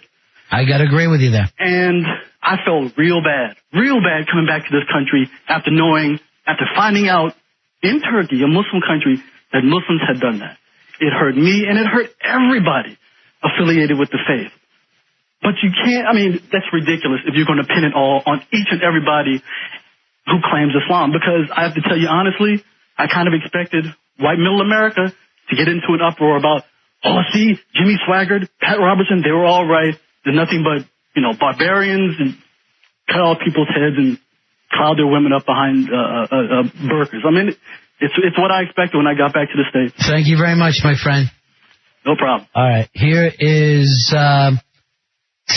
Todd, you're on Ron and Fez. How are you? Hey, how you guys doing? Cool. I just want to make a point about a previous caller saying that the entire media is so liberal. And maybe some media outlets are, but there are a lot, such as like Fox News Channel and all these conservative talk show hosts who definitely are not liberal, and who definitely will, take the stand for the president of the administration and anything they do, and pick and choose what they choose to broadcast on their news site. I will tell you right now, after 9/11, I'm sure they gave the president a full year and a half, maybe 2 years, before there was even the slightest, hey, what are you doing? Anyone who sits and says that there's a liberal media in this country is just repeating what they've heard from Rush Limbaugh or Bill O'Reilly, because it's just not true. Repeating what they've heard from a conservative media. Yeah. It's right. It's just unbelievable. You had a prize you wanted to give out, Fezzi? Yeah, Todd, why don't you hang on the line? We'll send you the big-ass prize closet. We'll give you an autographed copy of Ric Flair's book, To Be the Man, and an autographed DVD of Hard Knocks, the Chris Benoit story. That's from WWE's Unforgiven Live this Sunday. Only on in-demand pay-per-view. You can call your local Comcast or Cox cable system now to order. Digital customers enjoy easy ordering using your digital remote. We've got full phones, and I wish we could get to everybody, but we got to move on. The Hideout's having a show tonight, but thank you for all the calls, and thank you for listening tonight. 3 years since 9/11.